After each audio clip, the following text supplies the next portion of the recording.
All right, what is up, everybody? Great to be back.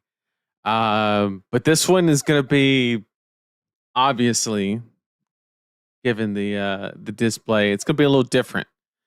We're going to move away from. I can't take it seriously. I'm looking at the display; it's actually insane. Um, Josh and I kind of cooked up something. Just we did our best. Okay. Um, and yeah. So before we get into the AI discussion with members of the community, we're bringing on 3 guests. Now, this is something that I have had 2 people on my streams in 3 years.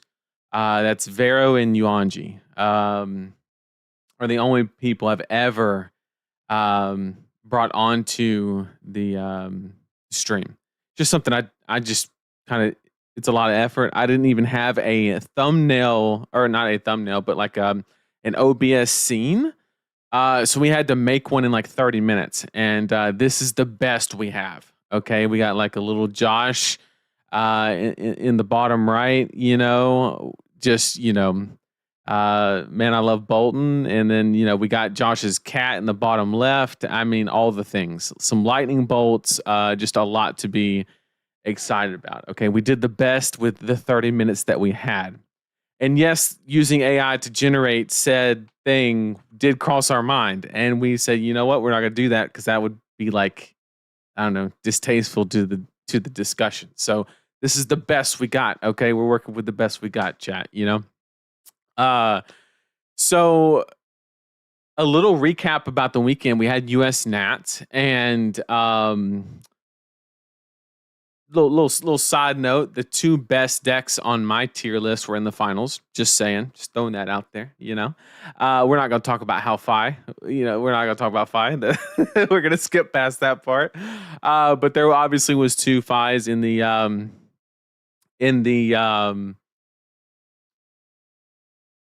top 8. One even went like 15-0 in Swiss, which is absolutely bananas. So congrats to those players who really stumbled on something that was just genuinely unique, right?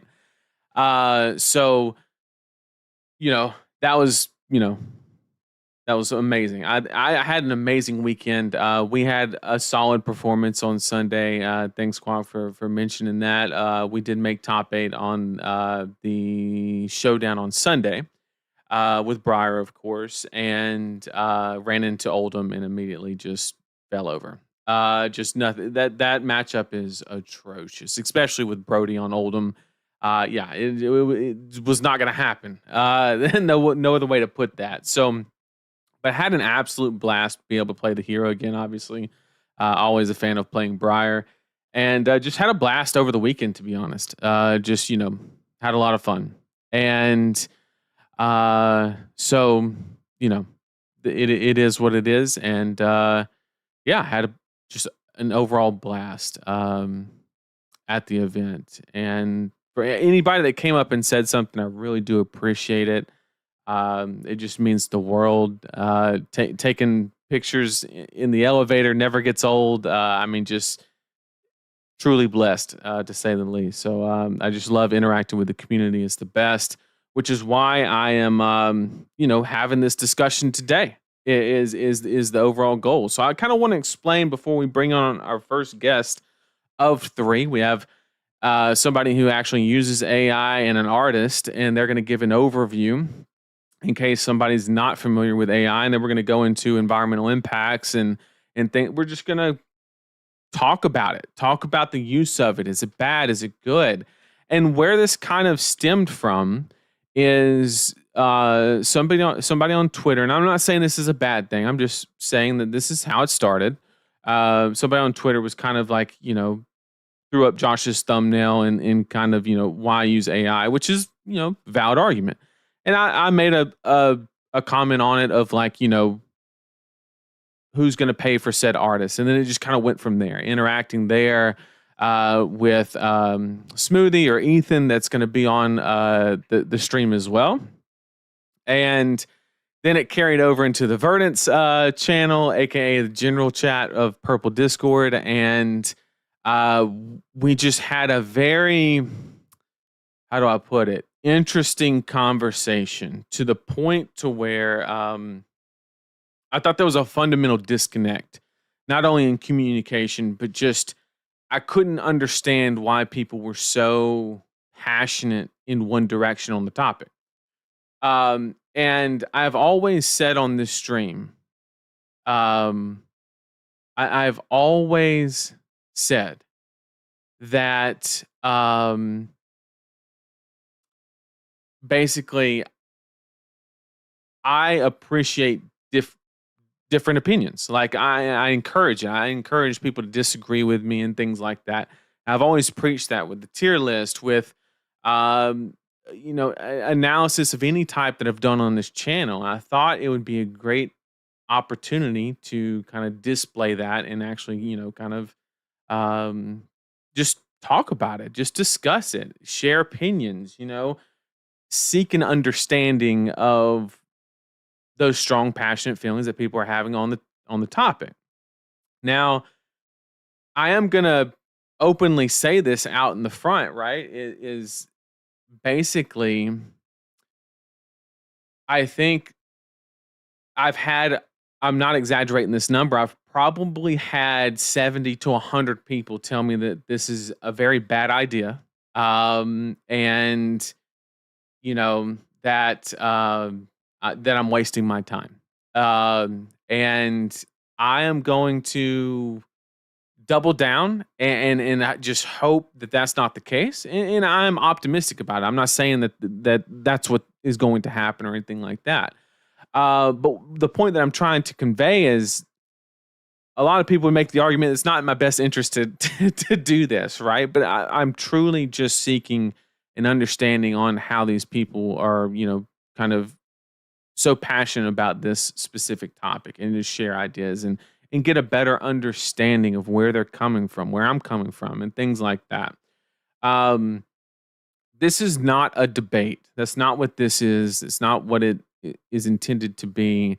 It's, like I've said several times, just different people sharing different ideas. And I'm just going to put this out there. I'm going to be pushing back. I've told them I expect them to do the same. So there could be a situation where we work ourselves into a situation where it does become a little, I don't like using the word to debate, but we have to, kind of voice the premise on which our opinion stands, right? Which is important in helping communicate it and helping other people understand where you're coming from, because that's all this is. I'm just seeking information, and I figured that if I think a certain thing and somebody else does, and there's a huge drastic difference, that there has to be other people out there with the exact same viewpoints, both on theirs and mine, and whatever the case may be. And so I just wanted to kind of do that and kind of just see where we there will be no screaming. That's not what's going to happen. I've laid some solid ground rules, and I don't think we're going to have anything like that in this situation. So I'm going to go ahead and bring in, and like I said, I never do this. I never do this. Bring in other people into the stream. Like I said, I've only had 2 people on the stream ever, and it was not on the same stream at all. So I'm outside my comfort zone. Clearly, I had to hand make or Josh had to hand make a a scene for OBS. So we are doing our best. So I'm going to go ahead and move. I believe it's Gage into the. Once again, we're working this out. Okay. All right. Can you hear me? I can. Can you hear me? I can. All right. So I need to fix the Discord thing. Hang on one second. Okay. That should work. I don't know how you're going to pop up and whether I got to straighten it all out. Look at that. I'm a professional, or at least I like to think. Hey, whatever gets the job done makes it great. Am I right? That's right. That's right. So I've given a brief introduction of kind of how we kind of got here, right? And all three of the people that I'm bringing onto the stream, I don't really know any of you. We've kind of just had, like a 15-minute conversation over just kind of like the points that you wanted to communicate. So, as much as I would love to give an introduction, I'll let you take care of that and kind of introduce yourself and kind of take it from there. All right, well, hello, my name is Gage. I am known as probably Opus Arts to most of the community. I've been playing Flesh and Blood since about Dynasties when I really got into the game, and I've am most known for the tokens I make and the designs I uh, show off to the community. Uh, it's a big passion of mine to take these characters and worlds that I see people love and these communities that form around them, and then give them life in their own art form through the artists I work with. Awesome, awesome. And so once again, thank you so much for joining me. I really do appreciate it. Taking time out of your day. Um, and so what we kind of the spot that we kind of brought you on for in the thing that we kind of needed to cover was just a general overview of AI. You seem to have some experience on the topic. And then you're, like you mentioned, you're also an artist, which is a very valuable opinion in that sphere of discussion. So let's go ahead and hop into your next topic of you just kind of what is AI and generative AI. Of course. So, as well as my experience in Flesh and Blood, playing for years, love the game. I also, in the professional field, have a lot of experience with AI in a broad sense, and as well as LLMs and generative AI. I've been working for the last 3 to 4 years, I'd say, uh, hand in hand with it development and integration in a professional setting. And so I'm able to learn and experience it from the sides of seeing its innovation as well as many of the problems that come along every step of the way. If you even look back to my earlier days in the Fab community, you will see myself using AI and generative AI specifically. And over the time, you do see my own change of behavior of how I approach it as a subject and just treating it as to the point where I make my first token, which was the transparent mark tokens. After that, I don't think I've posted a single bit of generative AI after that. Because at that point, I think I fully grasp what I'm about to explain to you and hopefully build up your level of knowledge to a place where you can go forward after this conversation, knowing just a little bit further that scope that this entire thing encompasses. It's a really big topic. There's so much to delve into. And what we're just going to tap on today is just like a very, very specific subset of it, which is generative AI. So I'd like to pass it back to you. What is AI? Can you tell me what you think it is and just like what you know?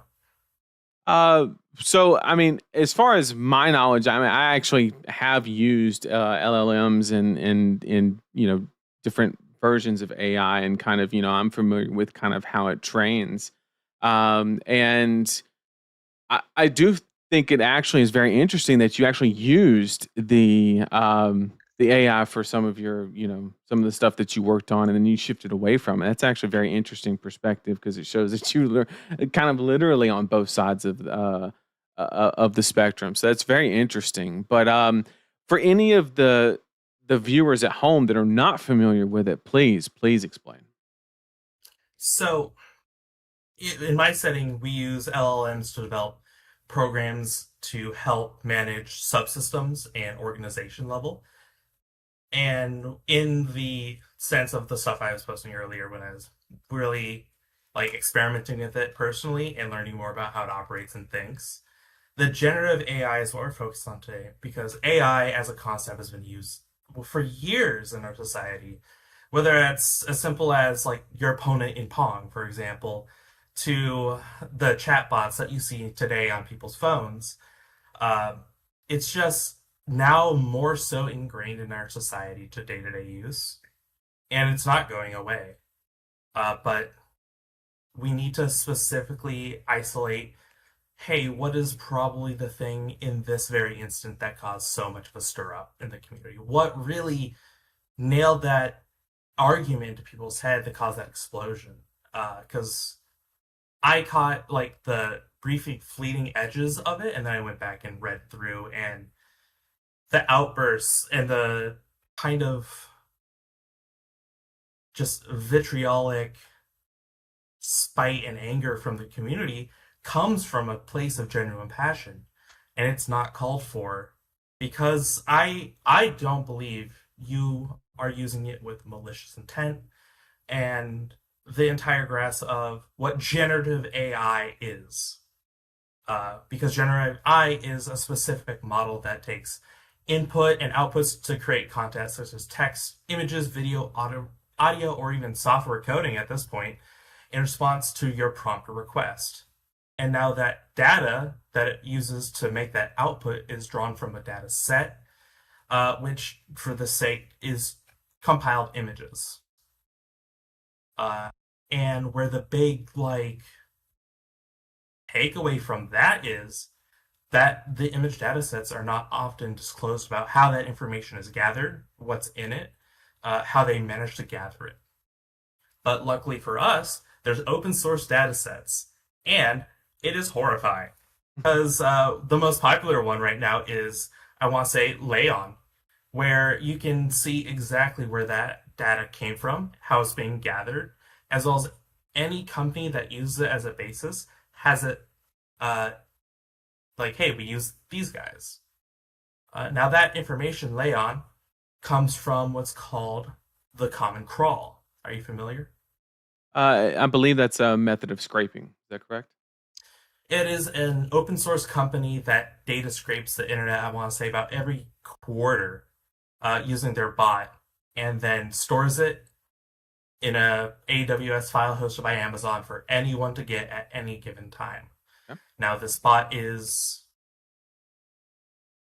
supposed to screen sites, respect paywalls. You can request inside your robot file to, hey, you're not allowed on here. They have been found multiple times violating it and ignoring it and Sure. bypassing anything. But because they don't do anything with it and they only have it for data hosting reasons, they say any of that data is just there for record keeping purposes, and anything it's used for is not their problem. Okay. And quick Now, question for you? Is that stem? Does that argument kind of stem from the data being metadata, so it's not directly identifiable, therefore it's not?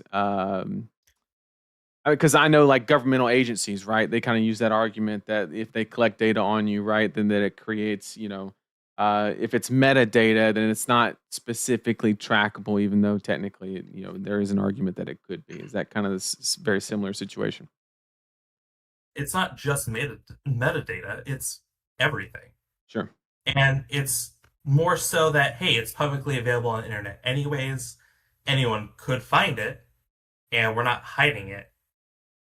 So there is no problem. Like, we're not using it, but it's a repository for anyone to go and download themselves.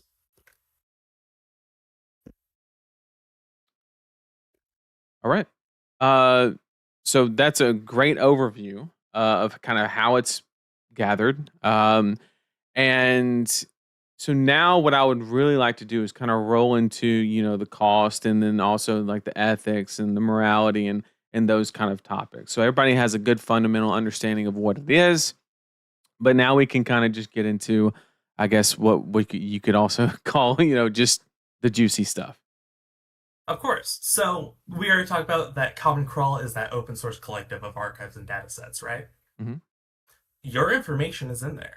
Yep. The amount of PII that you can find inside that documentation is concerning at a minimum and horrific.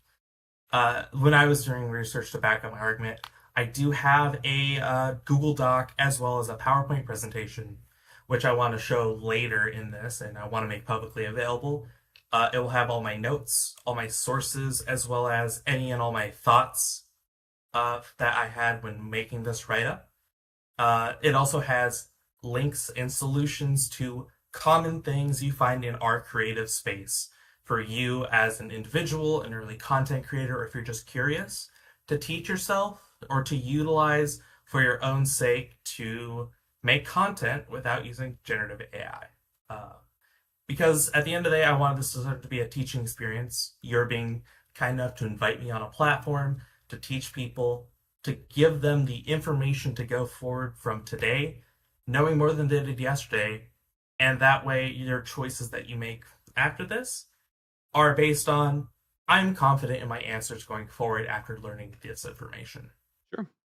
But so, Common Crawl has this information repository, and that we're going to use Leon again, who took that information. They removed any of like the specific text ones. They kept any images, and then with those, they associated tags with them in different subsections, right? And so that information can then be recalled, via the tags to pull up for your generation, right? Mm-hmm. So let's say you go to what program do you use actually for let's say the generations? For most of my, I mean, I don't actually create the thumbnails, so I don't actually know what's used. But for my day-to-day use, I typically use Grok is my my preferred platform. Gotcha. So Grok and SpaceX itself have their own data repository. Sure. That information isn't public, nor do they say how they get it. But considering it's Twitter, you can only imagine. Yeah. Now, on that topic, and again, we'll get into the cost of that information because it is Grok and that information is drawn from primarily Twitter. The secondary source for it is Reddit for how that data is compiled. So with generative AI in particular, you're telling it, hey, I want a thing, please make it. It then goes into itself, disseminates what you told it, associates the certain images with the tags that you sort of asked it to do, and from that data set then generates an amalgamation of information based on the most, what it believes is algorithmically the closest thing to what the user wanted, mm-hmm. and then gives you the output, which is the image. Sure. Or the thumbnail.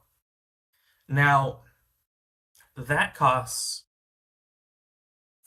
I'm not exactly sure how the Grok payment plans work in particular, but that costs probably tokens, maybe like $1 a month for payment as of right now. It also depends on the scale you're using it, but then also how much energy it takes to power that in general. Sure.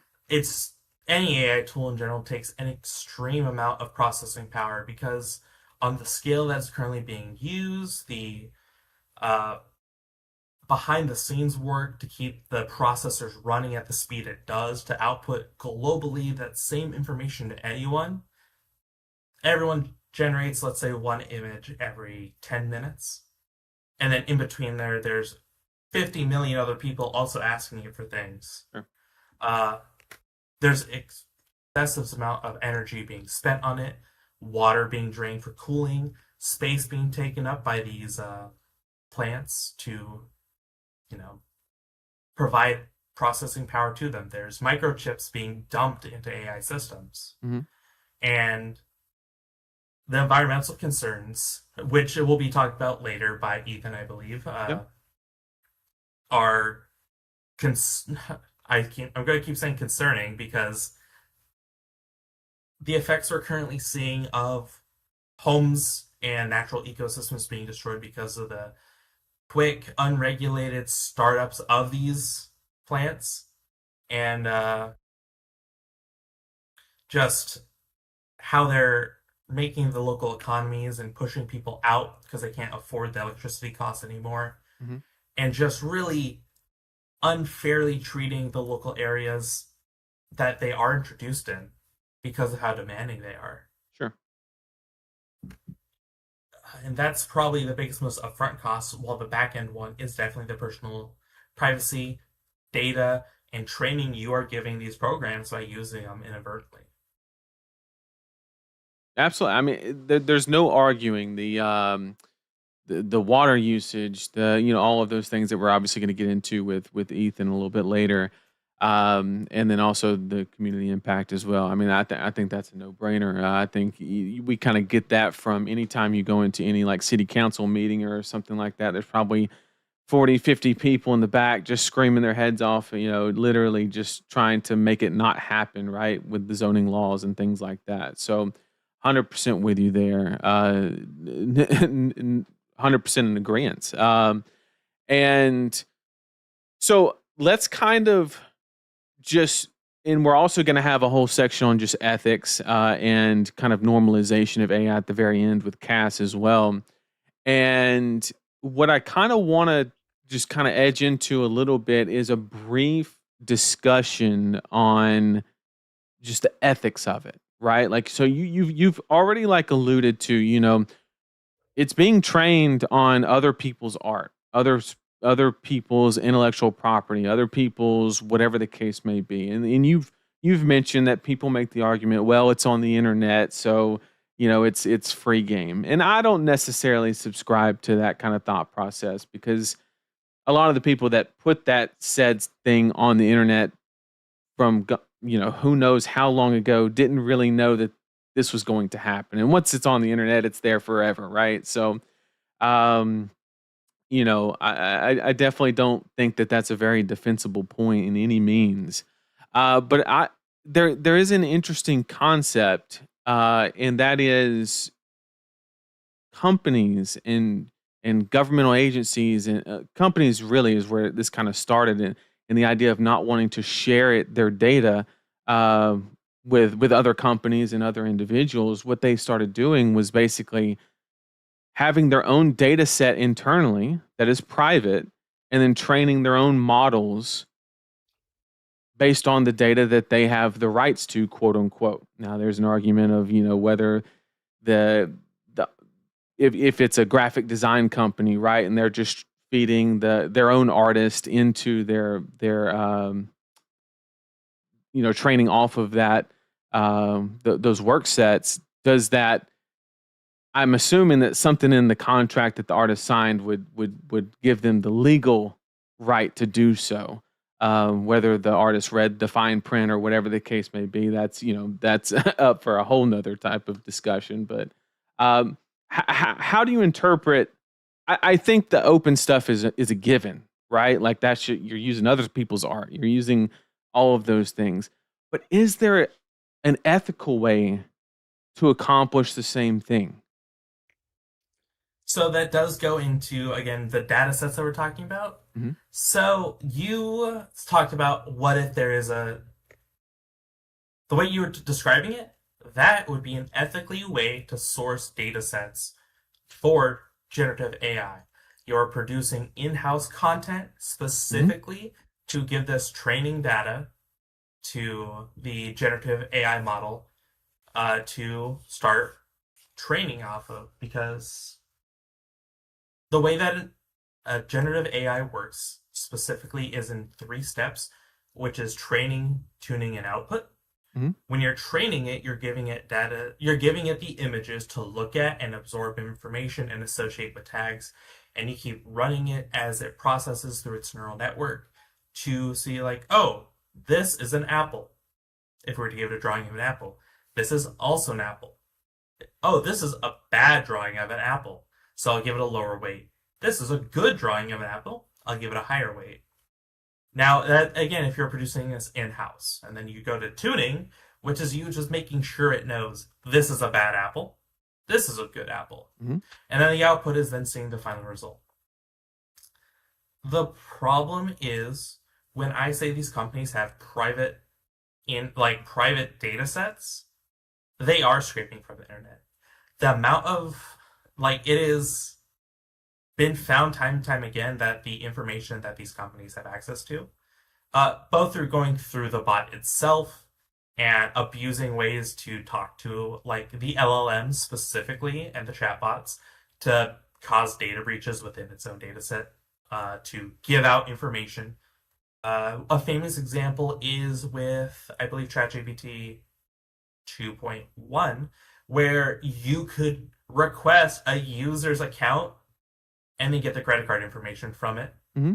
or an email of someone that has used it before, but then asks for their information to be deleted from the server. Okay. So these data sets are taking from everywhere as of right now, and it's unregulated. And the reason that they can say like, "Oh, it's private information, it's all in-house training," is to protect them from global law because these Sure. programs are available globally. And if you're familiar with any of the EU's laws in particular about privacy and user data, they have a blanket law where if your information is found within a service and you don't give them explicit permission, you can request it to be taken out of it. But because these data sets aren't available publicly and they are saying like, oh yeah, definitely not scraping the internet for all data, there is no reinforcement for any of your rights to protect your personal data.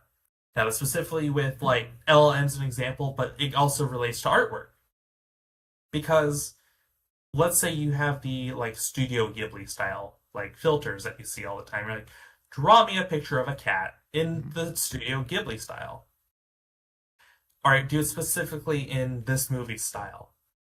Now, you can do that with a bunch of different like mediums and fields right now, and I can almost guarantee you there's no amount of money you could be pouring on Earth to give any sort of model the amount of specific and quantitative data to draw from that accurately.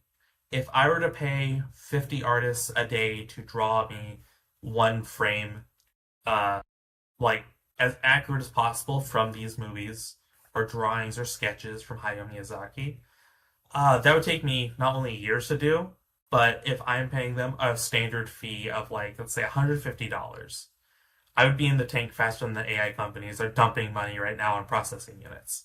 Sure. There's just no way they are able to sustain this ethic, like theorized gathering of information that we're saying here. And they've been caught time again lying about where their data comes from, how it's obtained, and we just don't have any reinforcement to back those claims up. Now, where it comes to me, let's say I post an image on the internet and I'm like, hey, this is my next upcoming token. Here's the artwork. The art is by Ren Gomos. Please share this artwork around, but please do not reprint or like sell for your own use. This is my design and it is to be sold either by myself or Ren Gomos, as per our agreement. And I can say I do not give any AI or any company rights to redistribute or use as training data. I have then no rights to verify or check to make sure that data isn't being used properly. Okay. So And just yeah, just real quick, a couple things about what you just said. So you did agree that theoretically, if a company was 100% in-sourced, trained on in-source data, it would be considered ethical. However, you also mentioned that that's not really happening today because it's basically leaking out and training off of others. Did I get that correct? absolutely. Okay, so to me, that's not an AI issue. Um, to me, that is a the government has not. So the reason that companies do things like that they can get away with is the downside is not bigger than the upside, right? So the downside is they get caught with their pants down and they have to pay, they have to settle a lawsuit outside of court for, a few $1,000s, whatever, right? And the upside is they get to sell millions of people a $20 subscription, right? So the government's job is to offset that. So in my opinion, and what I was thinking when you were explaining that is, I don't think it's an AI issue. I think it is a legislative, you know, basically making sure that we kind of hold everybody to the highest standard and we can still operate with how we use AI today, but just increase the standard and kind of overcome that. The It is a legislative issue. We do need more restrictions and laws regarding how AI is used. In this specific instance, you are using their product, and because of that, you are using training data built upon unregulated and unapproved and often outspoken about, hey, my information is in this data set. I want it removed, but it's not getting removed. The training data that is a part of this is from these data scraped sources. It has art from all over the internet and has just been keeps growing and growing, and you are taking that information and using it in your videos for thumbnails as of right now. And now this is actually really good because it'll lead us into our next topic of relevance in TCG and creative space. Mm-hmm. Because when you start using AI visually in a public sense, especially for a monetary use, and that's because making videos makes money, it draws in, I imagine, some amount of income for your channel. Even if it's not a lot, it is still a monetary venture, I imagine. Yeah. And because of that, you are then using it for a monetary benefit. And are you openly disclosing about your thumbnails being AI in your description, as well as the model being used? No. And then once people see that you are using AI on your thumbnails, Mm-hmm. then there is the kind of discrepancy between your audience and your content. Because when someone sees AI within a creative work like this, their first thought is, oh, well, if this is AI, what else are they using it? Are they using it for editing? Are they using it for script writing? And it creates a lot of ambiguity around your content. And I've been watching a few of your videos and the other things on the channels to get a very good idea of your content. And Mm-hmm. I don't think your videos are scripted. A lot of it is talking about experience in the TCG, talking about deck techs, and very smart and great people on your team giving these outlooks. But from an optics sense, as a content creator, you more than myself, because I just make art and stuff and advocate, and I love this game. You are kind of the forefront of the community for anyone looking to get into the game. And Yeah. just at a glance, someone's like, I want to learn about Fang. I want to learn about Bolton.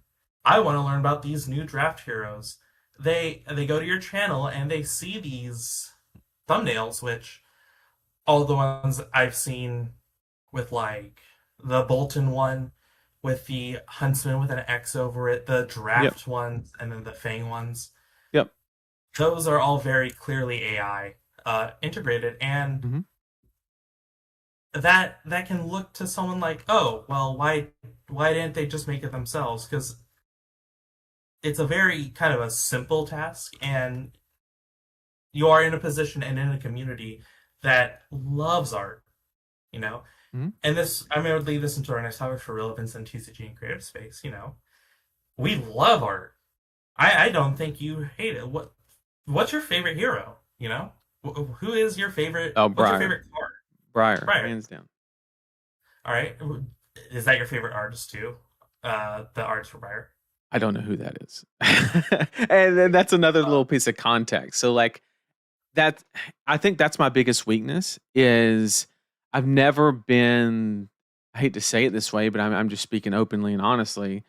I've never truly just had that huge appreciation for art. I see something, I'm like, that looks dope, and that cinematic scenes in video games, skip it, that's just me, right? I've never strongly been interested in it. I've I've commissioned Mara to make a special rune chant token for her studio is called Blackwing Studios, I believe. But that's really the only time I've ever participated in art was commissioning that piece. So I mean, that's probably a big portion of, like, I don't know any of the artist names or anything like that. So Briar, Warden of Thorns. Oh gosh, I I've been traumatized by her. Sure. I'm a little bit biased, Sure. but that was Othis, I believe, Nicolaitis. Okay. He did the adult version of Briar, and then I believe he also did Anthem of Spring, if I'm not mistaken, her specialization. Hmm. And that, you know, the biggest thing you usually find when you get people who are interested in Fab is like, oh, I saw this character. I Sure. fell in love, and it represents me, I think, and represents a lot of my personality, which you often hear. And while I'm sorry I can't connect with you about like, oh, you don't know the artist, but you do have a favorite character. Yeah, yeah. What draws you to characters then? What really motivates you to play something? Is it only purely Play mechanics. competitive? Like that's Okay, literally it. yeah. And guess what? There's no problem with that. Sure. That is a way to enjoy this game. I'm just advocating more so on the artist side because that's what got me into the game. You Hmm. know, I saw Viscera and I got interested, and then Huntsman came out, and my heart was stolen. Sure. I That was gouged out from the top of my deck like a Hmm. dagger to the heart. Let me tell you, I love him. And like our community as a whole, very vastly, while we love the mechanics, a lot of us feel very passionate about these characters. Sure.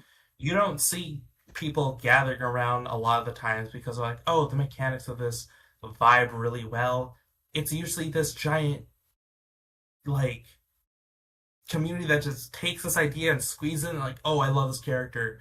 I love how they look. They match their power fantasy. Their lore is so good. It's just a bunch of people who love everything from the ground up built around this character. And while like you love the mechanics, you I think you can understand when I say that art is integral to a TCG existing. 100%. 100%. Yep. Without these people that built these worlds, Hmm. built these characters from the imaginations of like James White, Yep. who spent what 13 years developing it. Hmm. Like without that, we wouldn't be here having this discussion. Like the 100%. world that was built by these artists is so integral to our enjoyment of this game, and just using generative AI, which is just taking an algorithm to map a mesh of existing art that's been scraped off the internet without permission or consent, and is just kind of disrespecting that hard work and love and effort that was poured into every ounce that makes Flesh and Blood what it is today. So And oh, just real quick, I 100% agree with you. The artists make such an impact to the game, and nobody would play the game if there were just blank squares above the text boxes, right? It just gives the game that character. And I also recognize that just because I don't, it's not a very, it's not the most important thing for me. For a lot of people, it is 100%. Um, so I 100% agree with you there. Um, so please continue to finish. yeah, the and like I said, as controversial, we act as like the primary mouthpiece and representation Yep. for our community. We are a community, you know, Mhm. like as fragmented as we are between how much we hate Gravy Bones and oh, Prism is the worst hero on earth and needs to go burn, or how broken Acilio still is somehow, or why isn't Victor LL'd, or unban this, unban that. You know, we're all here together. We're all still here playing the game, Sure.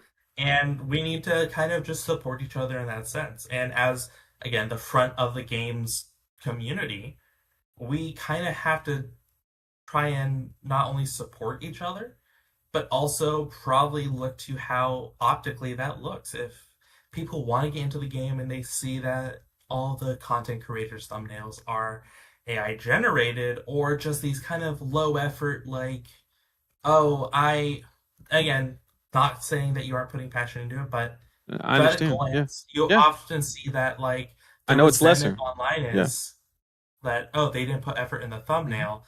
What makes me think that you didn't put effort into it with anything else? Okay. Is kind of the general populist outlook.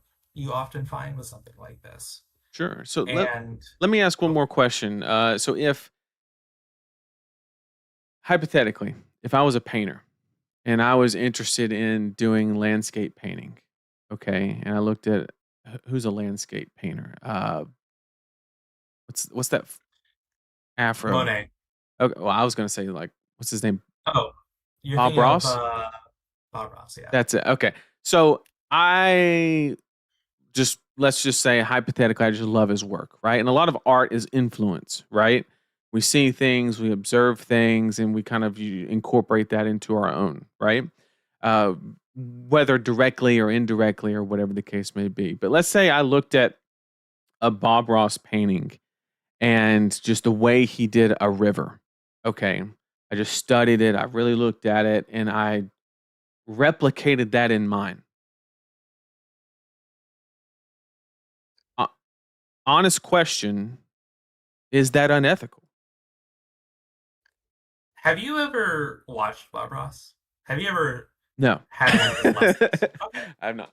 I I love Bob Ross. Sure. If you don't know my background growing up, I my grandmother was an oil painter. Okay. I learned how to do watercolors, and from that I learned how to mini paint as well. Sure. And you won't see a lot of my digital work online because I'm very shy about it. You see a lot of my rough drafts, Mhm. but I do have that background. And Bob Ross is holds a very special place in my heart. Okay. I have very fond memories of his videos, and his series was called Anyone Can Paint. Okay. And if you don't know, that entire show was him sitting you down, looking in the eye, and you're like, hey, paint art is intimidating.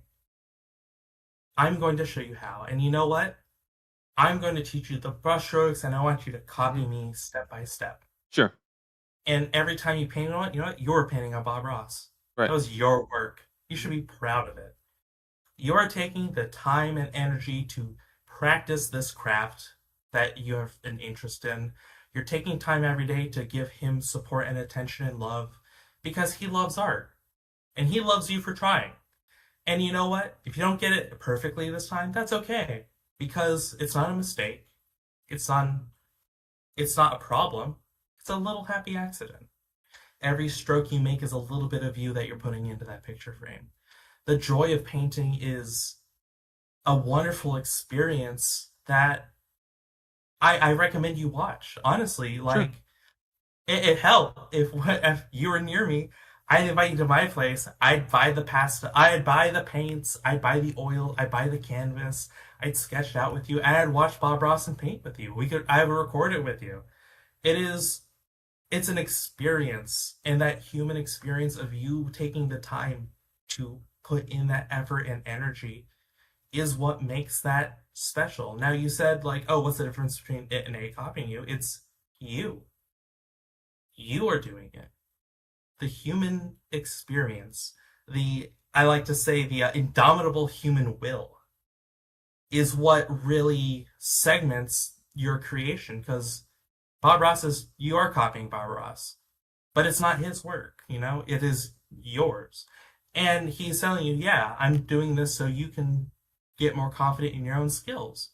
And from there, if you just want to keep painting Bob Ross recreations, people do that. And it's a very beloved talent, you know, being able to say like, oh, I can mimic this artist's art style perfectly. You see it all in my products. I'm very passionate about specific art styles, and I get very much into theming. Um, I can pull up a few examples of them when I pull up my PowerPoint after this conversation as well to show you because like I feel that when comparing AI to someone copying a specific art style or a painting themselves, it's less so about, oh, you're copying this, and more so the method you went about to make the final product. If I took the time to perfectly copy a Bob Ross, people can be like, oh my god, that is incredible. That must have took so much time and effort out of your day to produce this piece of work. And people would want to support you for it as well because they can see that you have you know you put in the love, and that's what drives a lot of people to do support art in that sense. It's a lot of the times passion. I have another artist I could show you after this that while I was doing research I stumbled upon, uh, who paints raccoons and tornadoes and hippos. And right, it's so absurd. Sure. And it's just like this is an incredible like AI could never come up with it. It's just someone had an idea and be like, I'm putting this on a canvas and oil Sure. painting it. And like the paintings aren't great. Like if you were to look at them, compare it to, you know, anatomical correct sketch by like Da Vinci or the Sistine Chapel, you're like, what the fuck am I looking at? But like there's something there. It's unique. It's that person's personality. It's their entire scope of just who they are on a canvas. And you take that out of the equation when an algorithm with no opinions except oh, right, the databases. I told you they're primarily trained off of Reddit, with Grok Lightly being more trained off of Twitter and constantly fed that information, Sure. inherently lends it to a more radical fascist outlook, Sure. uh, due to the communities that tend to come on there, and it tends to have the more controversial takes on it to get more opinionated outputs. That is an entirely different bubble. I recommend you go look at it. I have it linked in the outline when I post it publicly. But it has those inherent biases that were inputted into its algorithm, and then it takes that and just puts out this mathematically closest thing it could have gotten to what you told it to do with no effort on any person's part, really. Um, it's just a math equation telling you this is what I got from based on what you told me you wanted. It lacks the human experience behind it. It lacks that piece that, we hold so close to what makes ideas us. Yes, your ideas are yours. These thumbnails you thought of. But there's like that one skipping stone you passed over that just disconnects it from your audience or the people that look at these videos, and just it is extremely hard to define, but I do think the human experience is the best way to encompass it. It's that little extra thing, and I think honestly, at this point, I think you watching the joy of painting might honestly be beneficial. You might love it. Sure. Uh, it's all available for free too. It is now. You can watch it on stream if you wanted. After at a future date, maybe Sure. paint with along with your audience. I'm sure they'd love it. Um, but it's just it's its own little like extra bit that really adds to that creation. You know, like AI won't make a mistake. It's Mhm. all intentional, and telling it to do a thing to give an output is going to be the end result that it intends. There is nothing behind it other than a task given to an algorithm. I think it's actually really interesting the point that you made about when you were describing like the impact of art and like what goes into it and all of those things, and then you mentioned that the algorithm is just math. Um, in my opinion, I actually think math is beautiful. So in fact, one of my favorite things ever learning, studying was thermodynamics and understanding that everything involves everything, and then everything is linked to everything. You can't destroy it, you can't create it, you just move it. Just all of those principles. Me personally, I find a lot of beauty in that. I mean, I have an engineering background, and I'm fascinated by just HVAC concepts and some taking hot air and rejecting it and putting in cool air and things like that. Um, Is there any world where I'm not trying to discount what you said because I do agree, right? Like it's just math, but at the same time, I mean, the engineer that created the code, created that algorithm.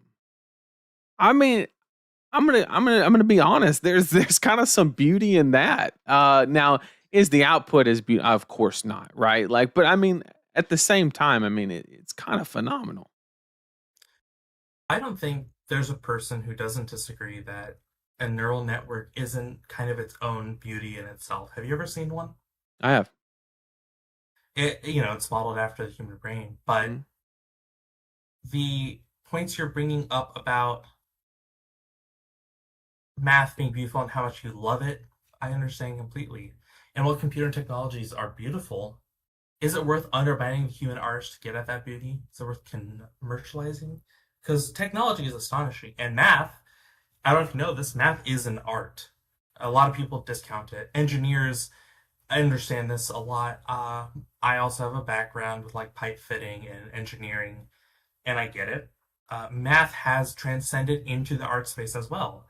Probably the most popular, in my opinion, way that math has been displayed is one at science museums where there are these like scientific displays of here's this pen that has been moving for the last 10 years to create this beautiful drawing of a complex geometric pattern.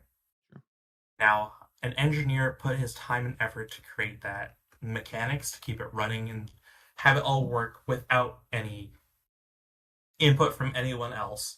And then when it dies, that will be it. That is the art installation. Now, someone who designed the neural network is someone that is incredible. We've had it since like what, the early 2000s, Sure. and it's just been growing and developing since then. That that sculpture, that initial idea and just ingenuity that went into designing it what it is beautiful. But you have to understand that the scope that it's being used to now is kind of the antithesis to us as a creative space in a TCG uh, community. Sure. And, you know, like, it's just not there for us. And while there are engineering applications for AI in a broad sense, we've had it for decades. Mm. It's kind of hard to argue on that front about its appearance and usage in those spaces Mhm. when I can only really briefly talk about in a TCG space. Sure. I could go on for hours discussing more about how, in a grand sense, like, oh, yes, the architecture that LLMs use to designate queries and then draw information from and train itself on that are ingenious and really, really impressive. To keep it on topic, it's very difficult, I would say, to then argue at a further point to a broad application of what it's used for. But to keep it related to art, are you familiar with math rock? No. Um, if you ever get the chance, I recommend listening to Bolivia. They're phenomenal. Math rock is a genre of rock where you are creating music as much as mathematically possible you can within your scales. Okay. It is nerds who are calculating, usually like usually it is on like a synthesizer, like, oh, I'm fitting as many notes in this as possible. Sure. Polyphia is unique in that they're all physical musicians. The guitarist is like 23, and dude has more talent and skill in his fucking pinky nail than I'll ever have in my entire life with any instrument. Mhm. And they are fitting as many notes as they can within a certain sense, while also making it like uh, a musical experience. Mhm. Because I think when I tell you, let's say I give you a piece of music that is damn near entirely a black page with how many notes are on it. Could you imagine what that sounds like? No. Yeah, it probably just sound like to your glance like this is just a solid black printer page. Like you know, it's just a Yeah. sheet that wasting toner. Um, it is a work of art that you can really feel. Uh, their probably their most popular song, in my opinion, is "Goat," uh, and it is this sequential. It's like this sequential buildup of like a simple metronome turning into what sounds like finger breaking levels of instrumental skill. The amount of emotion and depth crammed within moments between notes and seconds between silence is on a damn near perfect scale of wow, I can't believe human hands perform this on a guitar. I can't believe there's a drummer who can get those consistent beats per second on their kit. The production quality is sharp, it is clean, and then you're like, there's no way that it's a real band. And then you go to the live performance, and it's the damn same sound that you hear on the studio recording. It is mathematically perfected noise, like you're describing. It is a work of art based around math. Granted, it's in a musical sense, so it's a little bit easier to take in for a normal audience, but it is kind of the same concept.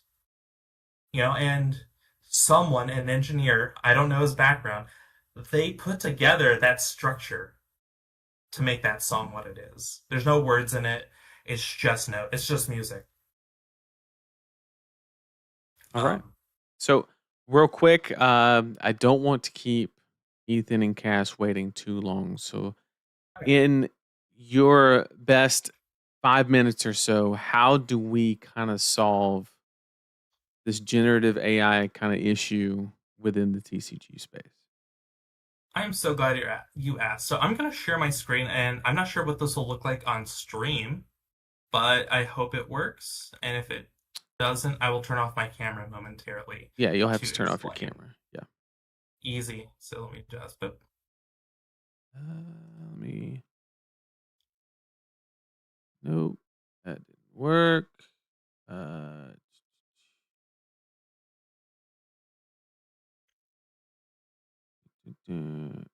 I don't know what I'm doing, to be honest. Okay, we might yep, have to that's go okay. without visual aid. Well, let me take a look here. Are you able to click on your Discord? Hold on, let's see here.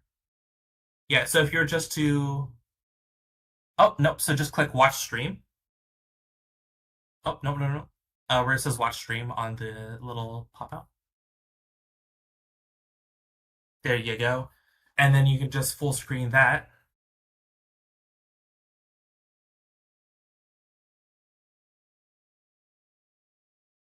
Um,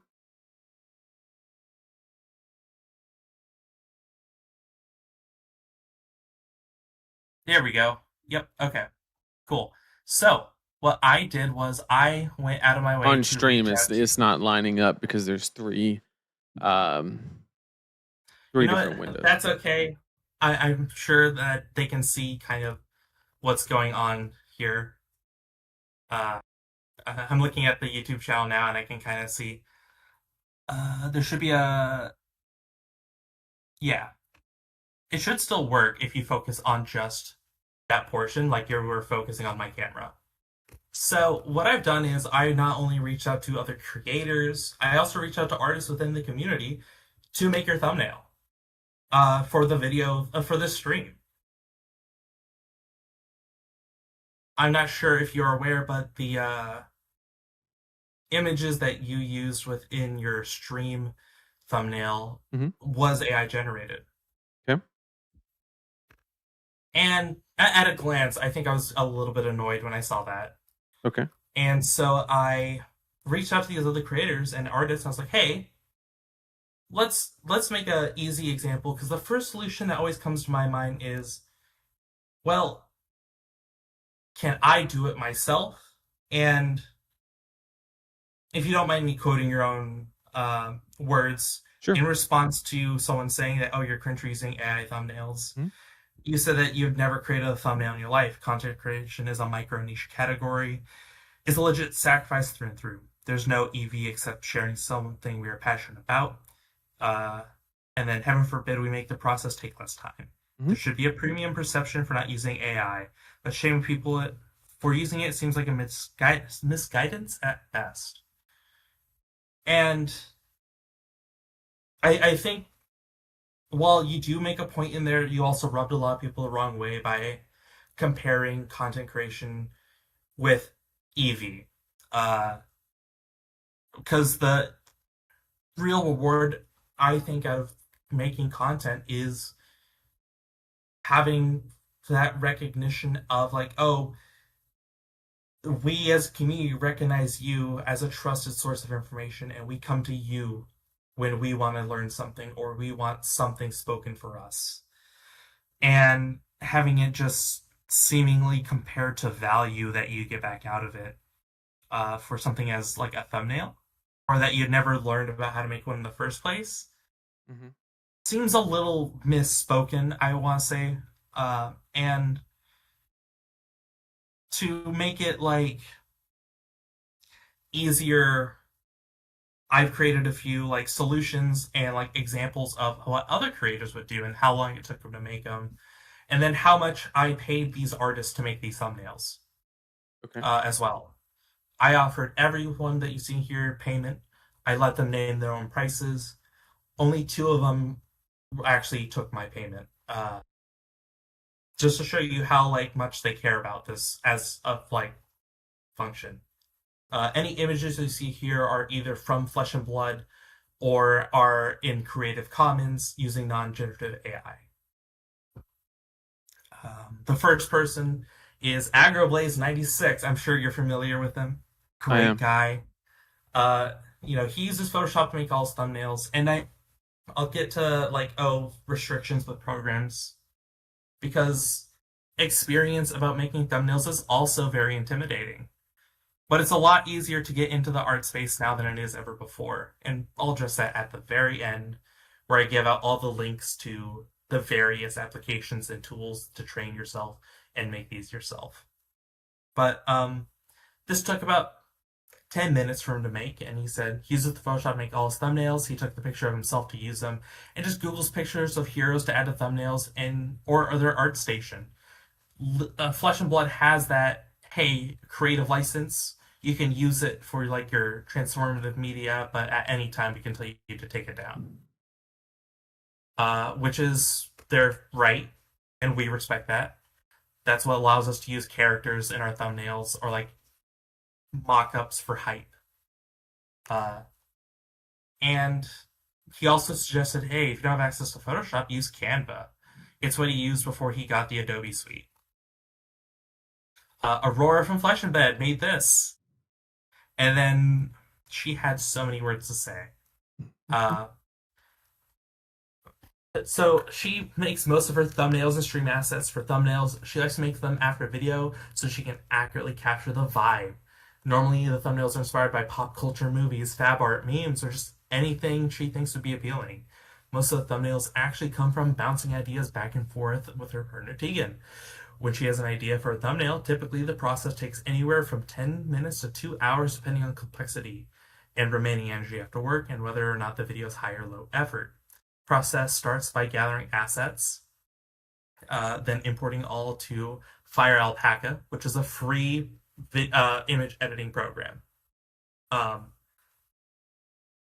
And works on forming them into eye-catching thumbnail, and then works with colors to make sure they're all vibrant and eye-catching.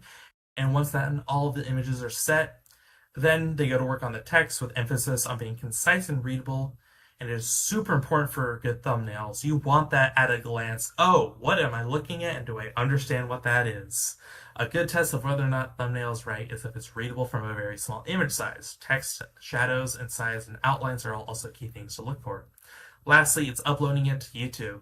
If there's multiple thumbnails or variations, that she wants to test, she'll also submit them for A/B testing to compare which one is better. The program used for this was Fire Alpaca. It took 10 minutes, and she would have charged me $5 to $10 to make that image. And this is from a community artist who requested to stay anonymous because they couldn't get an image of you. Enjoy Sure. this generic white guy. Yeah, sure. So now you may compare this headpiece with the one you use for your thumbnail. Mhm. This is likely the actual basis for that data training set that was used to generate that image from DALL-E. This is a Creative Commons silhouette that's been around since like 1993. Sure. And then in the background is just a colorized version of a actual like circuit board. Sure. And then the background was made entirely from scratch. And then this is the secondary one as well, which I like personally a little bit more. I think it has a lot of charm to it. I just love the statue compared to Digital. And then words from them is that the overuse of generative AI will lead people to ignore their humanity and instead seek out the mundane and simple. Art provokes thought, and thought provokes art. There's art in AI, and that is the prompt the user created. The rest is a forgery of stolen creation, torn apart and reassembled into a soulless derivative made purely to consume. The humanity of art is shown in the questions that must be answered for its creation. Meaning must be given to every aspect, no matter its importance. Generative AI ignores this integral aspect of the creation in art. No thoughts were had when it composes its figure. No talent was put on display. No solution was invented for the future pieces. It shows you what you wanted and asks nothing of you. This is antithetical to what it means to be human. The history of art is the history of humanity's ability to express itself. From cave paintings telling stories of mammoth hunts to the contemporary performance of piece today, each one tells something about the person who made it, and your interpretation of it tells you something about yourself. AI is often touted for its ability to create well-rendered pieces instantly. No skill requirement is necessary, no time is spent on it. It sounds enticing, but does it give it reason for it to replace or even substitute it for a human creation? When a child hands their parent a crude family portrait made with crayons and stickers, it gets put up. Sorry, you need to take a breath. I'm talking too fast. It gets put up on the fridge for the rest of the time. Why? Certainly not because of its technical ability. It gets put because at the instant of creation, it becomes charged with meaning. There is emotion in it that no AI model could ever possibly recreate. That emotion is so intrinsic to the human experience that AI can never recreate it, no matter how the technological innovations and refinement to its output. If your purpose with AI is to bypass your own thoughts, you will lose the ability to think and no longer be human. I have never made a thumbnail before, so I have no experience to draw from. I only had my intuition as an artist and familiarity with the program I was using. This was done in 20 minutes on Photoshop, and I was charged $15. This is from Pentagarth, the Plague Hive. It took 30 minutes on Photoshop. This includes the installation process for Photoshop, and he charged me the price of a beer and fries, which is $10. Didn't take the payment, though. And has to say generative AI should be kept out of creative spaces as much as possible. This is Ravnak, another content creator and a local community artist, who got this image from one of your videos of you, couldn't get the exact one with you on your phone, and just threw together this sample, like, oh, this is what I would make for a thumbnail that you want in your thing. Took about 10 minutes. And also requested about $10, but didn't take payment. Words from Ravnak. I think it's easy for the general public to see AI as the great equalizer. They are no longer beholden to the artists who produce things they love and are no longer shackled by the high prices bespoke artwork produces. But they mistake AI's ability to iterate for artistic creativity. AI cannot make for new artwork, it can only reshuffle what's already seen. It is a powerful tool, but it cannot create nor innovate. Without those elements, we enter stagnation, where an algorithm works out which existing art we like best and just does that forever. I'd also remind people of the fact that anything made by AI cannot be owned by you, no matter how much input you have in the production of that art. It isn't yours. P.S. There's an Isaac Asimov short story named Profession, which I think gives a great take on the issue. Link below. This PowerPoint will also be available publicly. This was also Photoshop, 10 minutes. Saint Havoc, the lore YouTuber, big fan, made this in about 10 minutes. This is using art from Flesh and Blood as well. And then also this one if you didn't like the previous one. Oh, my bad. GIMP. 45 minutes. So he used GIMP and would say about 45 minutes, only because he had to spend 30 minutes learning how to make that background. The rest was just tedious cutting of images out of art and putting it all together. It isn't perfect. Obviously, the system reset art is the better quality, and I could have spent more time fine-tuning details of the art. The background is not as neat as the one used, but there has denoise and topography lines up perfectly so that the red lines are around the gray blobs. I just did it for the first time, but could learn how to do it the better way if I spent more time. Looking at all the thumbnails in the background, they use is the same, is each in the same version, so they could easily copy and paste that background for future uses. I'd say each subsequent thumbnail is about 10 to 15 minutes of work maximum, assuming the style is similar at 10 minutes if I want a deep, clean cutting tool output that I used, or to cut it by hand. And then Ren Gomos, who is my artist that I work with a lot on my projects, did this 30 minutes before I came on stream. All this information was gathered starting from around 11 a.m. this morning, EST. Just to show you how much passion and care these other creators and artists from our community had to say about this topic as well. He also couldn't get a picture of you. He redrew the head completely, redrew the background, and then also got the same picture of a circuit card that was used earlier in there as well, which I find really funny. Let's talk AI. And he says, AI takes away from the joy of creating. It's good for quick ideas, yes, and a place to start, but why would you take away the joy of creating from people? This program was Photoshop. It took 22 minutes with 8 extra minutes on top because he went back to make it spicy. And this cost me $10. And that is all the solutions from those artists for how you could hire within the community that you're a part of people who are happy and willing to produce for you. And I see uploaded is probably about maybe 3 times a month at most for thumbnails, and each of those artists are requesting about $10 to $15 worth of payment. One feature was like, oh, for the base, if I were to put a lot of work and effort into it, I'd say maybe $30 for the first one, and then since everything after that is just swapping around assets and changing the text, $10 to $15 for every subsequent one.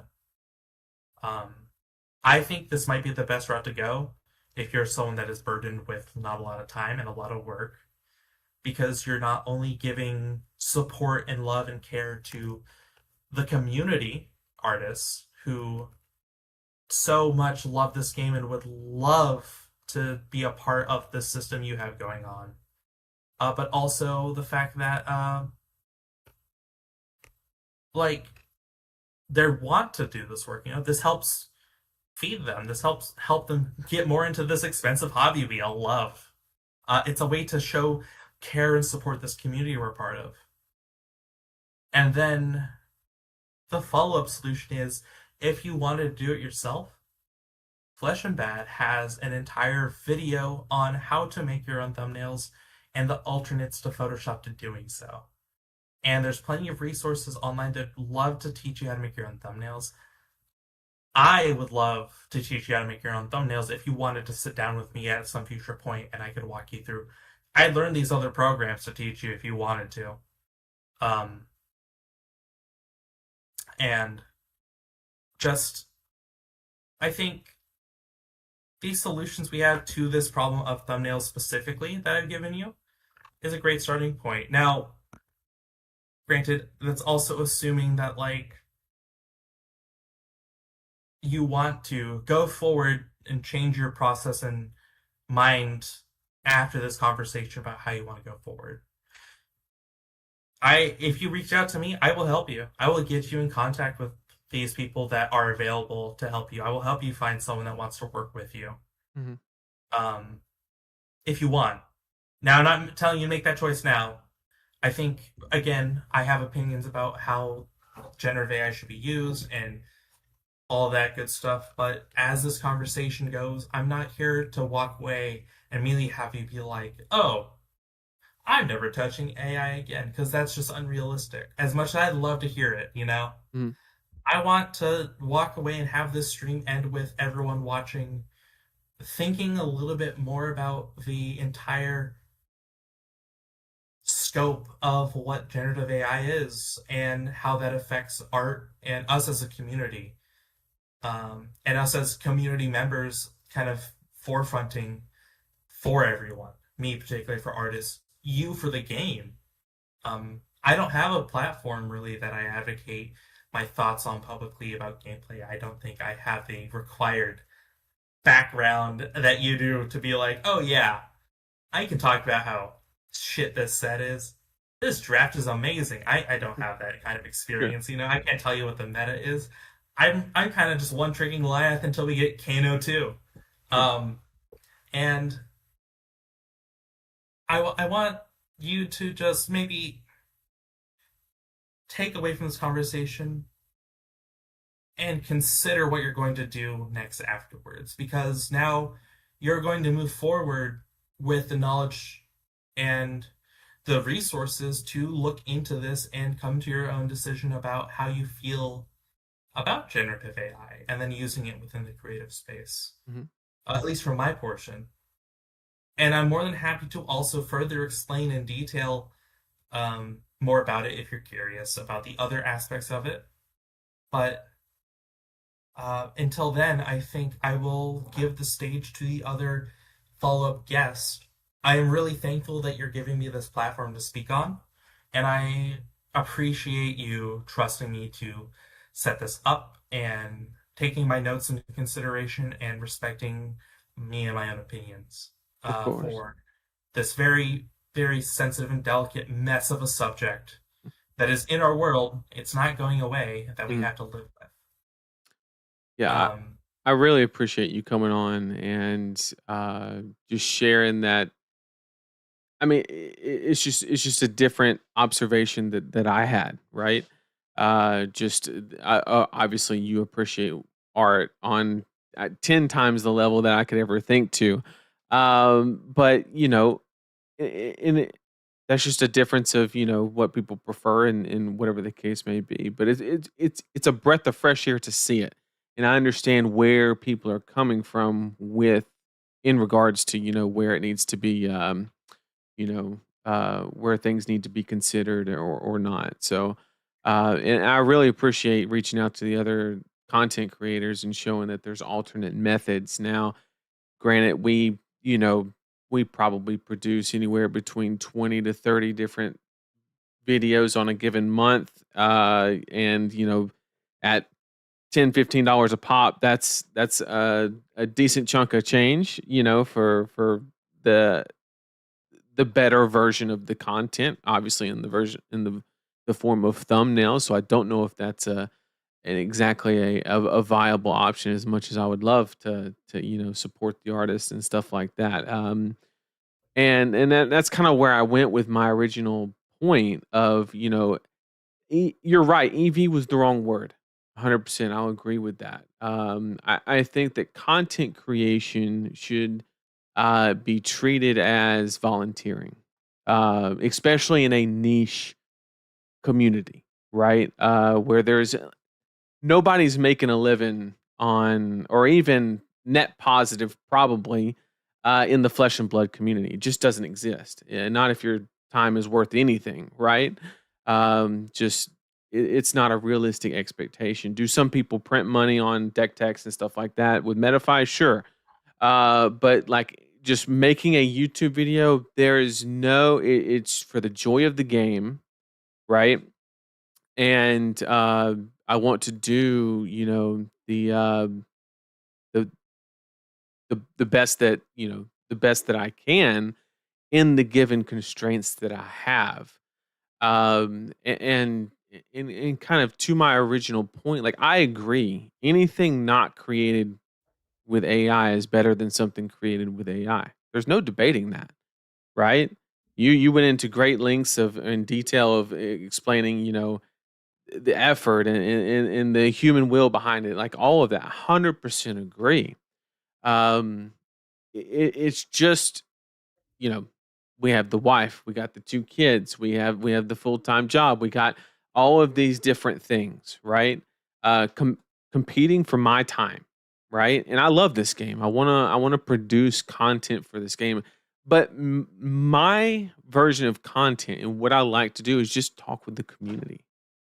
Um, and it's why I don't make my own thumbnails, right? Like it's never been a priority. Just like I skip the cinematic scenes in the video games, I would post no thumbnail if YouTube's algorithm would let it fly. Like I would literally go that far. I would not have a thumbnail. Or I would draw up one like my what that looks like my screen right now, right? Like I would love to do that. Um, but at the end of the day, it's I have X number of hours, and I'm also a competitive player, right? On top of being a content creator, and there goes the dilemma, right? Like I'm a competitive player, and my content is steered toward competitive players, right? In the form of meta analysis and things like that. Well, every minute I'm making content, I'm not testing, right? If I'm not testing or playing games or whatever the case may be, my knowledge of the game is less, right? Because that's less time invested. So there's actually a cascading effect, right? If I spend more time on the thumbnail, which then creates a dilemma of now I have a two-pronged choice of I either make less content to create equivalent content because I still have to test, right? Or I can make the same amount of content, but the content actually be worse because I'm less informed of the meta. Does that make sense? And so It does. I'm kind of in in my viewpoint, and where I think, and I know we're way past time, and I apologize to Ethan and Cass, and we're going to get there quickly. But my main thing that I wanted to kind of put forth, and once again, I agree with just about everything that you said, and it's just a feels bad when you produce something in the most efficient way, and it's basically and it is not as good as creating it the natural way, and I get that. But at the end of the day, it's either, it's either I do that or I make less of it. And if the choice was there for me, like if every time I turned the stream on and I had to do 20 minutes of editing or whatever the case may be, I probably wouldn't stream. Like that that might be a sad reality, but I mean, at the end of the day, like that's just how the cookie would crumble. Because I only have so much time in one day, and I don't know how to really like navigate that situation. Because I would rather, I mean, ultimately, I guess it's up to the community to determine whether lesser content entering into the community is better than no content at all. That's not a decision or a judgment that I can pass. But that's just kind of the dilemma. Just to kind of explain, when you kind of quoted me where that kind of came from. I 100% agree. EV was the wrong word. But May I may I say some words about the comments about the time spent that you feel about it? sure, I do understand. I can compare it to my own work and the effort I put in. I'm very lucky in a position where I can say my business of selling tokens is self-sustaining. I do not see a single penny of it. Every dime, every cent I get goes back into my artists. I am hemorrhaging cash at every given point because it's worth it. The time I spend with them extra to go back and make sure that we get this detail right, because if this, I'll give you an example. If the left arm tattoo of Briar is wrong, I'm gonna get crucified by their community. If she doesn't look as badass as she does in all her artwork, blossoming spellblade aside, they'll hate me. It's that little extra effort that people see, people notice, they love it. It's it's that human experience part that we all know in that struggle. I'm sure you've heard the artist struggle, the artist dilemma. And I get it is a sacrifice and it is hard. You're already spending so much time practicing making it perfect. And that time is just so limited to begin with for yourself, but it's that little extra bit that really shows the community that I know you care. I can tell you care and you are passionate, but these problems that you're listing do have solutions and outs. Making these thumbnails, once you get the first one's going to be the hardest. Hell, once you get started, you can have an artist help you make it and then teach you how to make it yourself after that. It'll take maybe 5 minutes to swap out the text and like the image you want in the center. Mhm. I make thumbnails for Blazing for Lethal sometimes. I spend like an hour on them because I'm extra, but like if I just wanted a hero plus text plus a face, getting that template set up will take 20 minutes at most.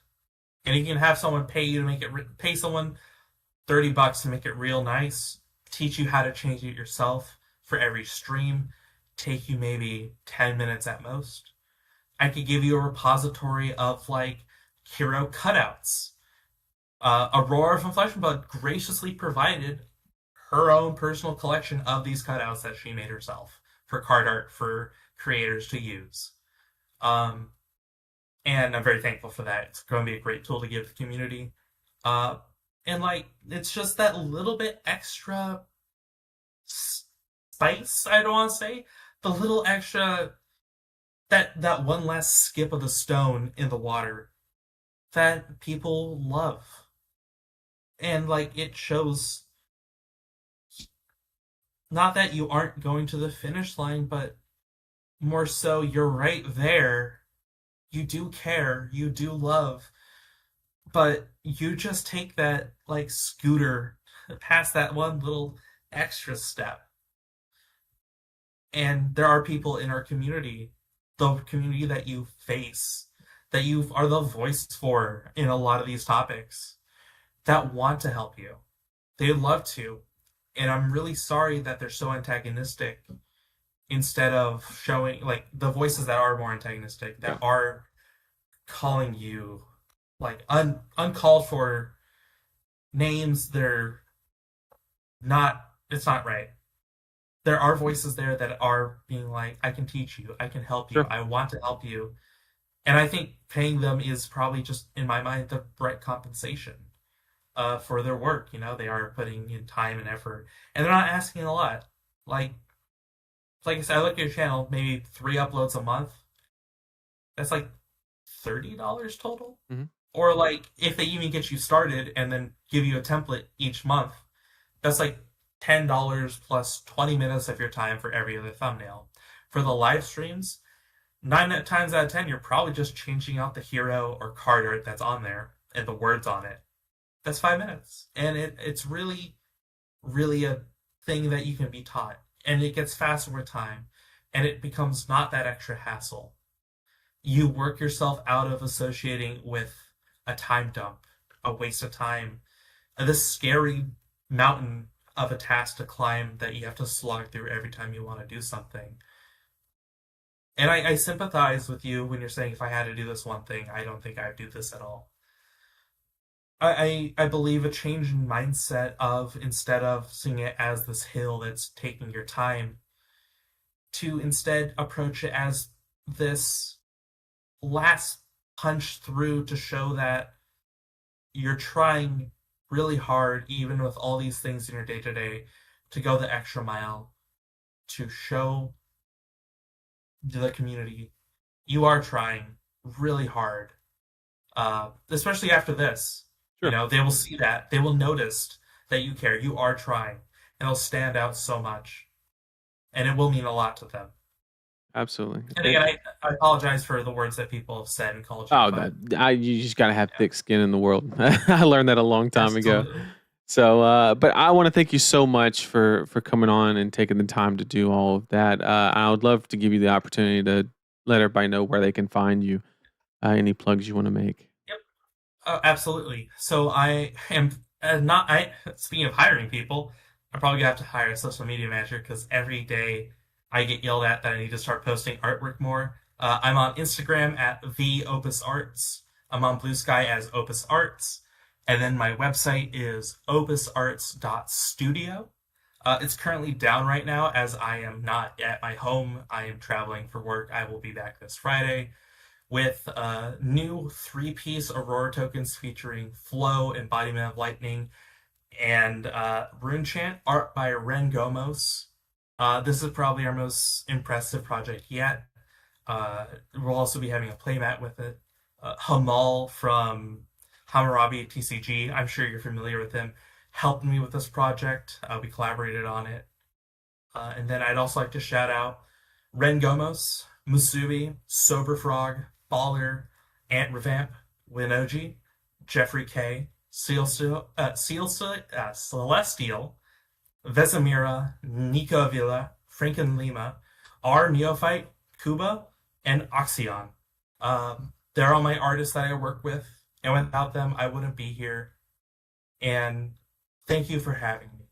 And thank you for taking my words into consideration. And I hope you have an amazing night. And the rest of the conversations are as bountiful as this one. And you go on the rest of your days with more knowledge than you had yesterday.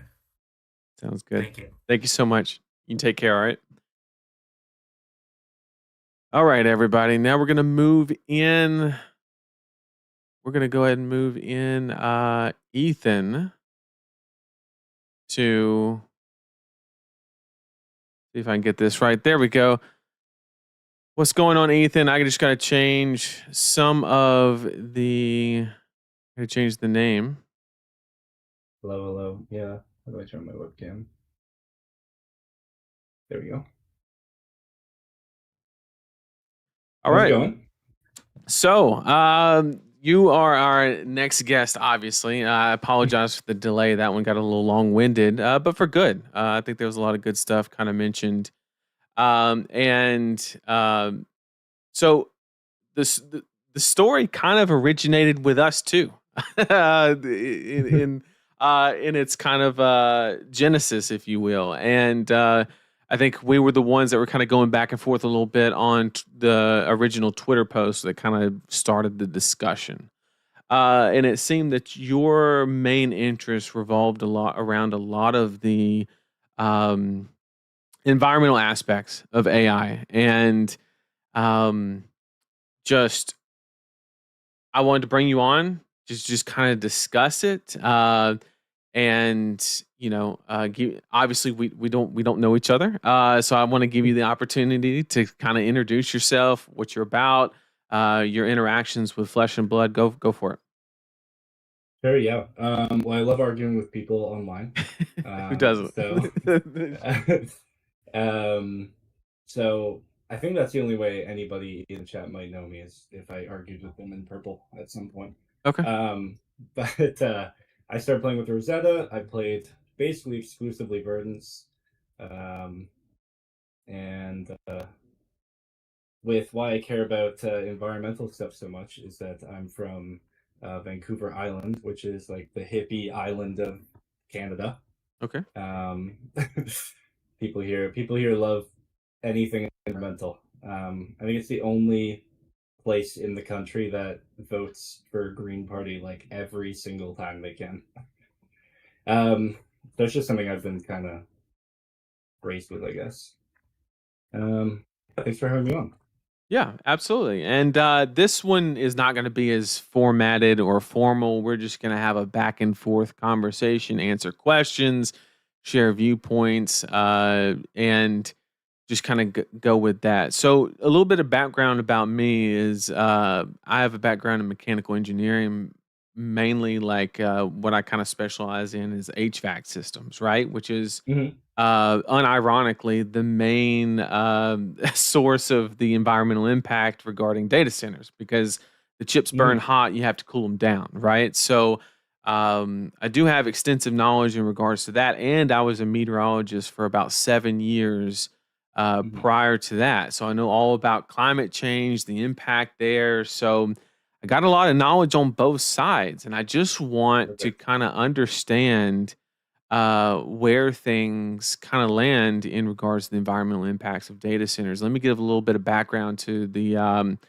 the community in case they're not familiar with kind of what happens. But basically, these data centers rely on basically chilled water, which they just rush through chillers and basically um, get cooled down, and they go through they bypass the chips, which conducts the heat transfer, and then they go out to a little thing called a cooling tower. And that cooling tower basically is for the cost of pumping said water to that height, which is very minimal. You basically just let the water fall down, and there's a fan that causes evaporation at an excessive rate.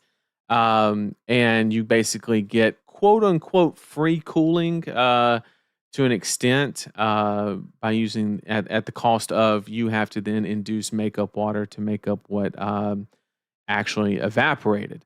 So that is the main cause that I'm familiar with, other than, utility increases and things like that for, people. Is water the main thing that we're concerned about? No, actually. Okay. I think it's a pretty big factor, but I think the biggest thing would be basically the increased electricity usage from the AI race to be the best AI company. Okay. Um, yeah. So if I could give like one quick clarification Sure. first ahead of time. Please. I'm not university educated on the topic. I don't work in the industry, Sure. anything like that. For everybody here, I would not be surprised if I got a few little things wrong, or maybe I wasn't as up to it as I should be. So, Sure. encourage everybody to look at that Mhm. if they are confused about something. Okay. The other thing is that most of what I have is an estimation, because there's no legal obligation for any of these companies to really release this information, 100%. and they don't really want to. Mhm. So, Yep. yeah. Um, so I can start with water because I think that one's a bit easier. Okay. Um, one of the big things about it is that well, they use up like a ton of water. Um, they and the bigger issue is that the majority of them are using like clean water, because Mhm. it's usually cheapest for them to basically park their new data center in like a smaller town, because the land is cheaper. Right. And they often are hooked up to the like municipal water supply. Yep. Um, as we know, water does actually go away.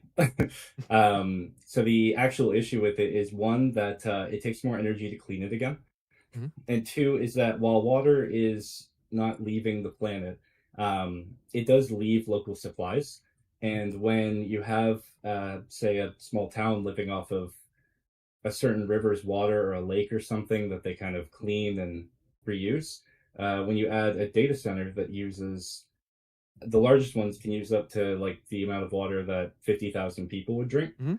Um, if we're already kind of near the max amount that we use from that lake, then people are now going without water.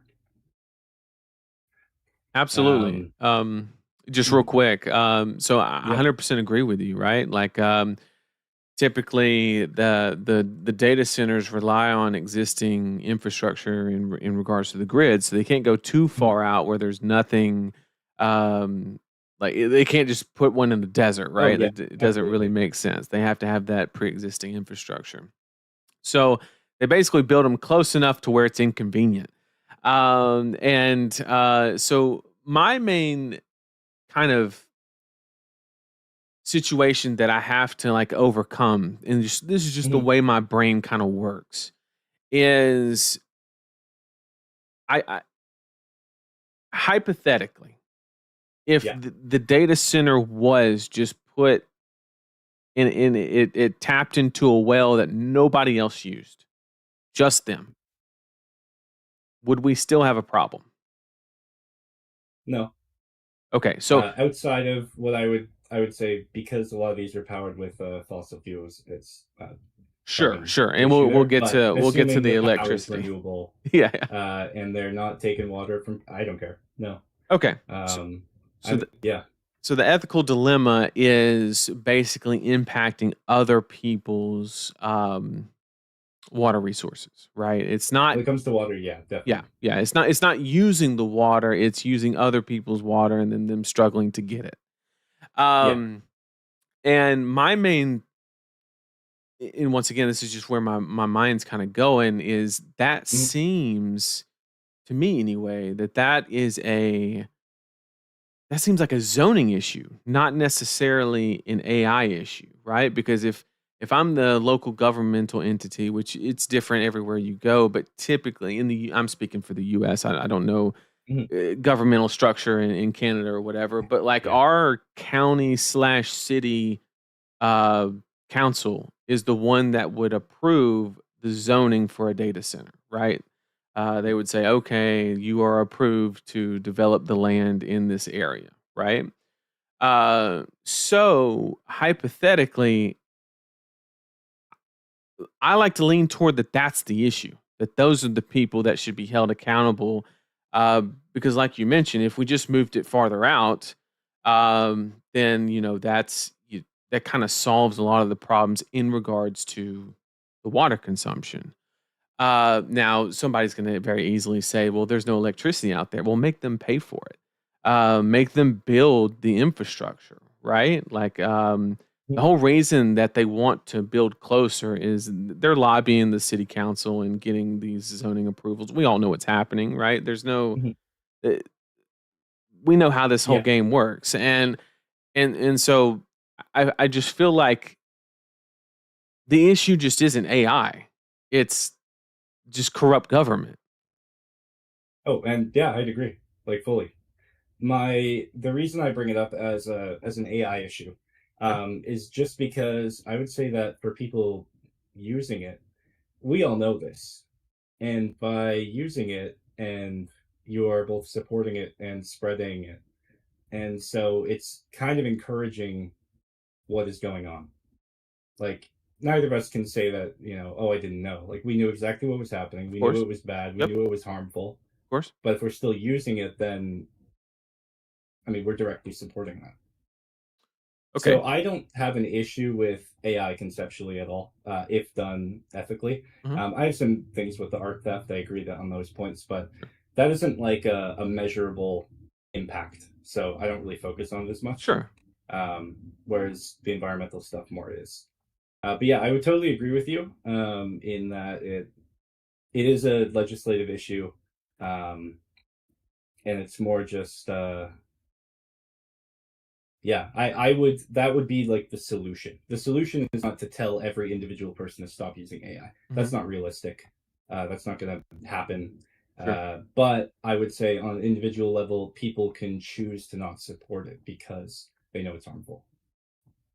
Okay. So I kind of alluded to this in the beginning of our conversation, and I don't mean anything directly by it, Mhm. but I just like to speak in metaphors because it's easy for people to make Yeah, yeah. connections and things like that. But like cars, right? Cars used to get Mhm. 3-4 miles per gallon, right? And due to um, I don't think us getting to 40-45 miles per gallon was accomplished by us saying we're not driving cars till we get there, right? So, and once again, I'm not saying like I understand your point as well, right? Like we Mhm. shouldn't just blindly assume that it's going to get there, right? Like we do have to, we got to take action, right? But at Yeah. the end of the day, like I, I'm very confident in saying that AI is going to be an ingrained part of our society for probably the rest of time, in some shape, form, or fashion, whether we want it to be here or not. Right? It's going to just be the next cell phone or automobile or whatever what you want to compare it to. Mhm. And I don't know if just taking a step back and saying, you know what, I'm going to wait it out, is the best avenue? I mean, it's from an ethical perspective, obviously it's Mhm. Yeah. superior, right? Like, but Yeah. like, as far as like is the best line to take. I don't know. No, I don't think it is. I think it's just a step to take. Okay. And the thing I would say about that is that I think, back in the day when we first developed cars, I would say that people didn't quite know the impact it was having. Sure. Um, and I also think that like an individual step somebody could take is to stop driving their car environmentally. Like that's a reasonable thing to take. And the reason I kind of focus more on something like AI is because well, I don't think it's as useful as cars or air conditioning. Okay. And I mean that's subjective. There are people who Sure. believe it's maybe the most useful thing ever. And for those people, I don't really think I can convince them because AI uses a lot of power for Mhm. I would say what it is, but it's not. I mean, it's not on its own destroying the environment. It's just a large factor for something that I would consider to not be as useful as the energy it takes up. Okay. Um. So that's actually a really good point. And you mentioned like you could just not you could not drive your vehicle, and you also mentioned the utility aspect of AI and how it's not the equivalent to driving a car, which obviously I kind of agree with. Mhm. But at the same time, there are a lot of like I think there's a lot of data that would support that like AI is better at diagnosing cancer than most Okay, real doctors. quick, can I say? I would say fully generative AI stuff like what you're saying with. I mean, that's great. Keep Sure. doing that. Well, Absolutely. so, When but you can't have one without the other, right? Because you have to train on like data set. You can't kind of like cherry pick it. I don't think. Or if you do, you kind of reduce its overall effectiveness. I would say you can because while the training these models does take a lot of power, Okay. um, the majority of the use case is in both like day-to-day use because they get so many queries on chat gpt and stuff, as well as because of getting so many queries and stuff, they're just building more and more data centers. And one of the biggest like water and energy uses involved the whole process is building superconductors. Mhm. And I mean the only reason we need so many of those is because there's billions of people using it. But if we're just using it in hospitals, we wouldn't have that many. We don't need that many. Mhm. And I don't think it's something that we want to get to. Data centers are good if used properly. They're helpful for us. Just not right now. Not the way we're doing it currently, is what I would say. Sure. Sure. So I gotta ask this question. It's a bit of a Yeah. hard one, right? Okay. And that is a lot of people would draw the a similar conclusion on kind of using another metaphor, right? Like, is it unethical to kind of like drive a big truck versus a economy car, right? If you don't utilize it for the purposes of it being an actual truck, like you don't tow anything, you don't, Right. you know what I'm saying? Like, obviously, it's better for the environment to go with the latter, right? Like that's a no-brainer. I don't think anybody's going to disagree with that. And obviously, being better for the environment is better. But from an ethical standpoint, to the point to where we have the ability to actively like call people out on it, right? Like, is rolling down the window and saying you don't care about the environment because you're driving a truck, right? Like, do you see what I'm kind of asking? Oh, Like, absolutely. Yeah, so what do you think? yeah. I mean, it's kind of like to some people, yeah. Like realistically, you have to kind of pick your battles. Sure. Everybody could do 100 million things to be more ethical and better. Right. And it just kind of is like, what do you think is worth spending your time on? And so I wouldn't.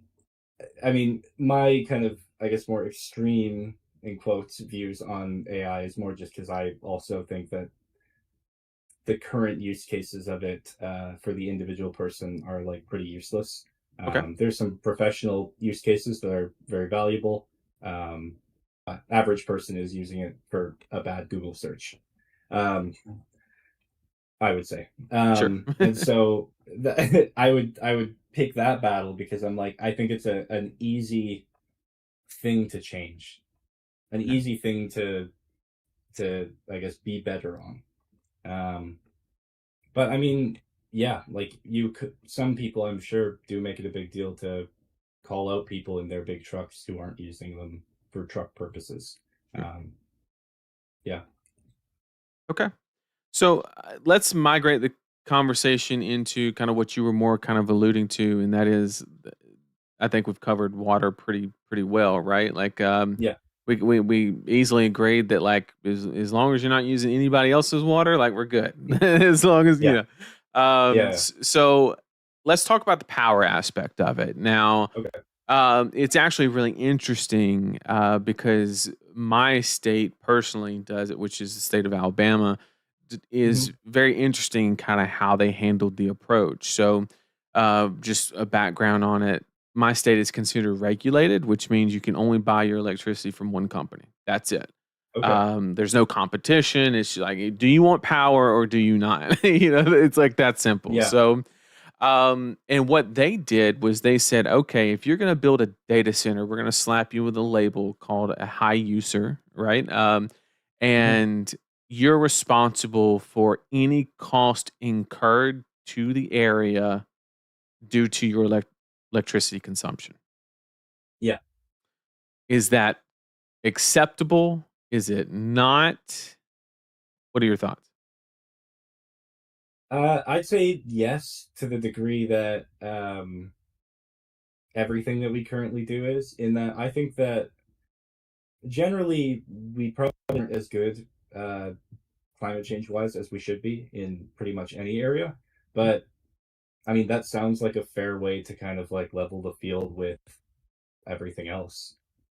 Because again, it's not that I necessarily have issues with data centers or AI. It's just the way they are now, where a lot of them are almost getting cheaper energy or cheaper water Sure. than other people. But yeah, if it's more expensive, if they are genuinely required to clean it up, basically, Mhm. um, then I think that's fine. Same Okay. as any other kind of big industrial use of it. If they're yeah. Okay. So this is kind of like piggybacking off of the previous conversation that I had with Gage, Mhm. and that is, you know, it seems like so many of the issues revolving around AI can be fixed with good legislature, right? Oh, absolutely. And it could be entirely on me in my interpretation because it's so easy over the internet to interpret things the wrong way. God knows we all Mhm. do it, right? And I really think that when I read things, I feel like people are just hell bent on AI is the bad guy, and I'm over Yeah. here as somebody. I'm gonna speak open and honest. I probably use AI for 2 hours a day. And I'll tell you how I mainly use it. Um, I basically removed podcasting out of my life, and now I just talk to AI on things that I need to know for work, things that I Mhm. need to learn, or things that I'm interested in learning about. And I just kind of have that conversation back and forth with AI, basically just looking up information while I'm driving. And that's kind of like how I lean on it the most. There's some other applications and stuff like that, thumbnails, things like that. Mhm. I don't make the thumbnails, but uh, Yeah. somebody else does it for us. And so, um, that's you know that's how I use it. And it has benefited me astronomically. I don't think I would be where I am in my career or my life without it. Just in the past 2 years, I mean, it's been astronomically beneficial. Mhm. And I just see everybody online just attacking AI, and I just look at my like, I'm just being honest. Like this shit's great. Like I don't know how else to say it. Like I'm just like Yeah. it's amazing, right? And I do not use it to write my emails. If you use AI to write your emails, please, brother, stop. What But about the people writing it? you always see the They're writing 3 like the dots, flirting bro. messages. You know what I'm talking about. Yeah. Oh, but yeah. So like that's kind of how I'm interpreting is that everybody's like, I feel like 95% of our issues, the stolen art's a tricky one, right? But all Yeah. the other stuff, I think that if we just did things like made their water super fucking expensive Mhm. or made their electricity super expensive, I feel like we would literally fix the problem, right? Yeah. Or like don't let them build right next to a Walmart, right? And like it just seems so easy. Now the damage is basically done, unfortunately, in a lot of areas because the development has increased over the past 3 years by so much. Mhm. Um, and you know, it, I feel like we just gotta like, do something on the governmental level, right? Like go to those city council meetings, protest, whatever the avenue is to actually Mhm. get shit that I mean, I can't speak for Canada, but we started our country on like a 4% T tax, bro. Like, like we said, no, we're not doing that and made our own shit. Like, best story ever. And so I'm pretty sure that people, we can handle a data center situation. We got to overcome lobbyists, and that's going to be a bit of a pickle, right? But I think we can get there. So, I mean, are we overall in agreement that the issue's not really the AI aspect, and just man, we got to like just do it the right way? I would say mostly. Okay. I do think, based on the notes I saw from, sorry, I forgot their name, but Malcor, Hmm. I think they're going to go over a little bit more of, I guess, issues that are directly AI and can't be attributed to legislation. Sure. But I would say, for the most part, I kind of generally agree.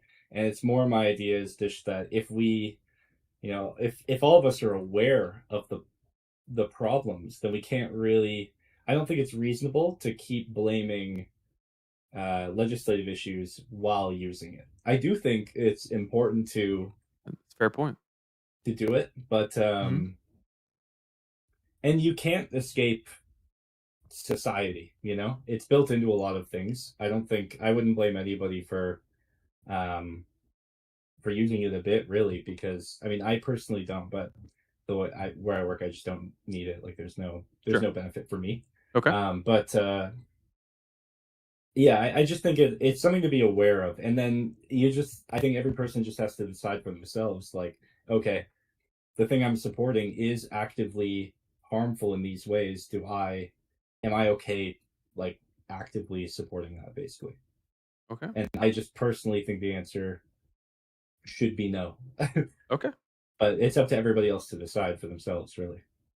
I mean that's perfectly fair, right? Like I always find it interesting, kind of anytime you discuss, ethics is obviously like a spectrum and where you kind of lay on Mhm. it and what your priority is and things like that. Um, and it it, it really, I feel like it's a tough one to really just nail down, right? Because it's just different for every single person.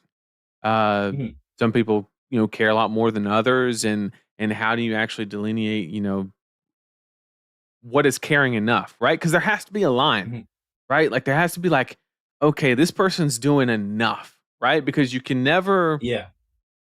There's always more that you could do. Like, okay, Yeah. if we say driving a truck that gets 9 miles per gallon is bad, and you're bad for doing it if you don't use it for what its utility purpose is, Mhm. then like, am I bad for driving something that's 25? Because I could be driving a Prius, right? Like, I could be getting Yeah. 40 Yeah. miles. You see, there's always a scale, right? And I could be 100%. like, and it's just difficult. So in the TCG space, Mhm.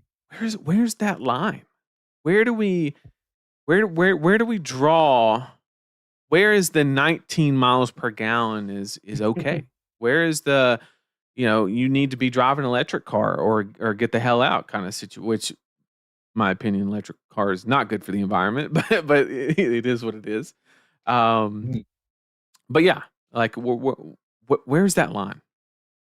I guess for me, the line is, I mean, again, like you said, there's a million things, and I don't know what they all are within the TCG space. But in my head, for like AI usage, the line for me is basically it's no AI usage because I mean, it's a hobby, realistically. Okay. There's no need to implement it. And I mean, some people enjoy it. And again, it's up to those people to decide what their line is. Mhm. But I would just say that I think it's reasonable to kind of have a hard line of not at all for something that is just a hobby that people are doing for fun. Even if they're competing. I mean, this game doesn't pay that much, you know? Sure. Everybody's doing it for passion, for fun. 100%. So yeah, I again, it's up to the person, realistically. I just think that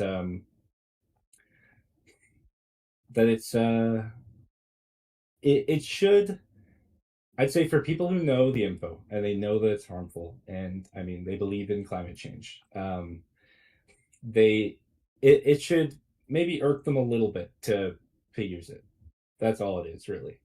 Maybe it doesn't necessarily stop them every time, but I guess my hope is that people might use it and they might be like, well, did I really need to do that this time? Okay. All right. Something popped in my head right when you said that. Okay. It's like you know that you're doing something that's arguably not correct, right? Or Yeah. unethical, right? So in the corporate energy space, there are Mhm. things that we refer to as like renewable energy credits. And the premise for that is you do something that's bad, right? Like you auto Yeah. manufacture something and then you buy energy credits to quote unquote offset. Yeah. And or like and that money is spent to like develop solar fields and all of these other things, right? So you're basically saying like, look, I got to do this thing, but I care about the environment, so I'm gonna like do this really good thing over here, Yeah. right? Is there any room for that? Something similar, in the TCG space? Because like I was mentioning um, to um, to Gage is, you know, the content creator space is tough, right? Like Hmm. Yeah. Yeah. you're just volunteering all your time. It's pure passion. Like that's what you're there to do. In um, a niche of a niche of a niche of a niche that is flesh and Yeah. blood, right? Exactly. Now, if you're doing magic, like I get it, you can actually create a career out of it and stuff like that, and maybe flesh and blood gets to that point one day. But Yeah. in the meantime, that's nowhere in sight. Just being honest, right? Yeah. Yeah. And is there any? I don't want to use the terminology of like a scapegoat or an excuse or anything I like think I get that. what you mean, though. But like I feel like if the argument was like impact on environment, I wouldn't criticize somebody that was like operating a food bank for driving a diesel truck. Right? Like I Right. would be Yeah. Yeah. like, you know what, environment, we're gonna take this one, right? You know what I'm saying? Like, Yeah. Yeah. let's get some people some food, right? Now I'm not comparing making content for a No, I get TCG it. on the Yeah. same level as a food bank. I Yeah. don't get me Yeah. don't get me wrong on that one. Basically running a charity here. But but but Yeah. but do you get what I'm saying? Like, is there No, totally. any Yeah. I don't cut them a I don't know what it would break? be, You know what I'm saying? really. I don't know what it would be, really. And I think, I guess it's kind of one of those things like, like if they're running the diesel truck and they're running a food bank. But if somebody only ever sees the diesel truck, then they don't know about the other side of it, and they might Mhm. call you out on that. And I think that's kind of, again, just something that you kind of have to decide if you want or not. Um, Especially there's going to be people online who, uh, say, we considered your content, your interaction with the community, kind of that opposite end, right? Sure. I mean, there's going to be people who just see the thumbnail and they've never seen your content, and so they don't care about that end of it. Yep. And so I guess it's another one of the things, like, if you're gonna use it, you have to be kind of like, you have to kind of be okay with people doing that sometimes, and decide for yourself if you think that you're kind of balancing it out. Sure. But I think there's like, I mean, yeah, there's space for that. No person is 100% perfect. I'm not vegan. I eat meat. Sure. You know, I love a good ribeye. I'm not gonna lie to you. Yeah. Yeah. You know, I could be better. Sure. And there's things like AI that I care about and I have a hard stance on. When, I mean, realistically, the beef industry is way worse for the environment. Sure. So I'm not going to take a moral high ground on protecting the environment. Sure. All right. Well, I mean, is there anything else that you want to cover? I mean, I know we talked about the water impacts. I know we talked about, you know, the electrical grid impact and kind of a lot of the stuff in between. Is there anything else that you wanted to kind of touch on? I know this wasn't like formally formatted in any way. So anything else you wanted to kind of discuss or bring up? Discuss, probably no. The only thing I'd mention is that I mean, with what you work in, you're probably aware of this, but people in the chat might not be. Sure. People should look up how big these data centers actually are, because it's Massive. crazy. They're massive. There's the biggest one currently. It's called Stargate. It's in Texas. But 15, 20 acres or something, like, crazy. When it's completed, the usage of its electricity is going to be about a third of Denmark. Like, that's insane. I mean, Denmark's got to get their numbers up. No, I'm just kidding. Yeah. But that is insane. Yeah. That is crazy. Yeah. And then another stat that I thought was notable, according to estimates about AI usage as it goes up, by 2030, they're looking at, like, AI usage worldwide, just like the electricity used for specifically AI, it was 378 million megawatts. And an interesting thing I thought to compare that to, again, because it's my country, but Canada's usage is 652 million. So it's over half the amount. That's crazy. And that is crazy to think about, being just AI specifically, not even data centers as a whole. But yeah, I don't think there's any discussion off that. I just think for people who might think that they're not as big as they are. Yeah, I would love this opportunity to kind of plug the concept of using nuclear energy as a much cleaner. Because for those of you who don't know, like, when you build that much energy demand, you can't just pop up something that produces that much energy. And basically, these utility companies have different levels. Basically, it's like nuclear and hydro are at the bottom, and that's like the most clean, you know, efficient way to generate energy. And then you kind of have like your renewables, which are pretty unreliable, unfortunately. And then you have like coal, right? And then what's above to handle all the fluctuations in demand is typically natural gas in the form of like CHP engines and turbines and things like that. So when they build these data centers, that previously existing infrastructure is not really there. So what they do is they just line up those turbines and just send as much natural gas as they possibly can at them and just burn it.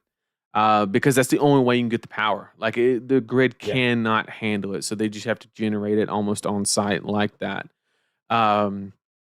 Which out of all of those methods, even probably coal, it's probably worse than that. So it's not good. And I 100% agree with that. But I mean, like, I'm just picturing, like, obviously there's a lot of countries that do the environmental stuff way better than a lot of others, and I don't think the U.S. is anywhere near the top of that list. But like, there's a lot of countries, I don't know, probably like Denmark. They probably wouldn't let you do that, right?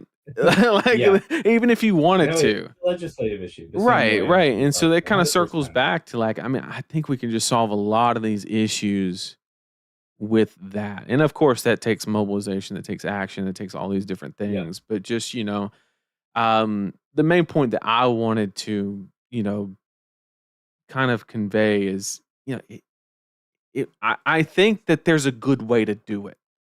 I can 100% agree. We're not anywhere near that today. Not even close. Yeah. Not even heading in the right direction. But I think there's some very easy answers, and the only obstacle to get there is lobbying money.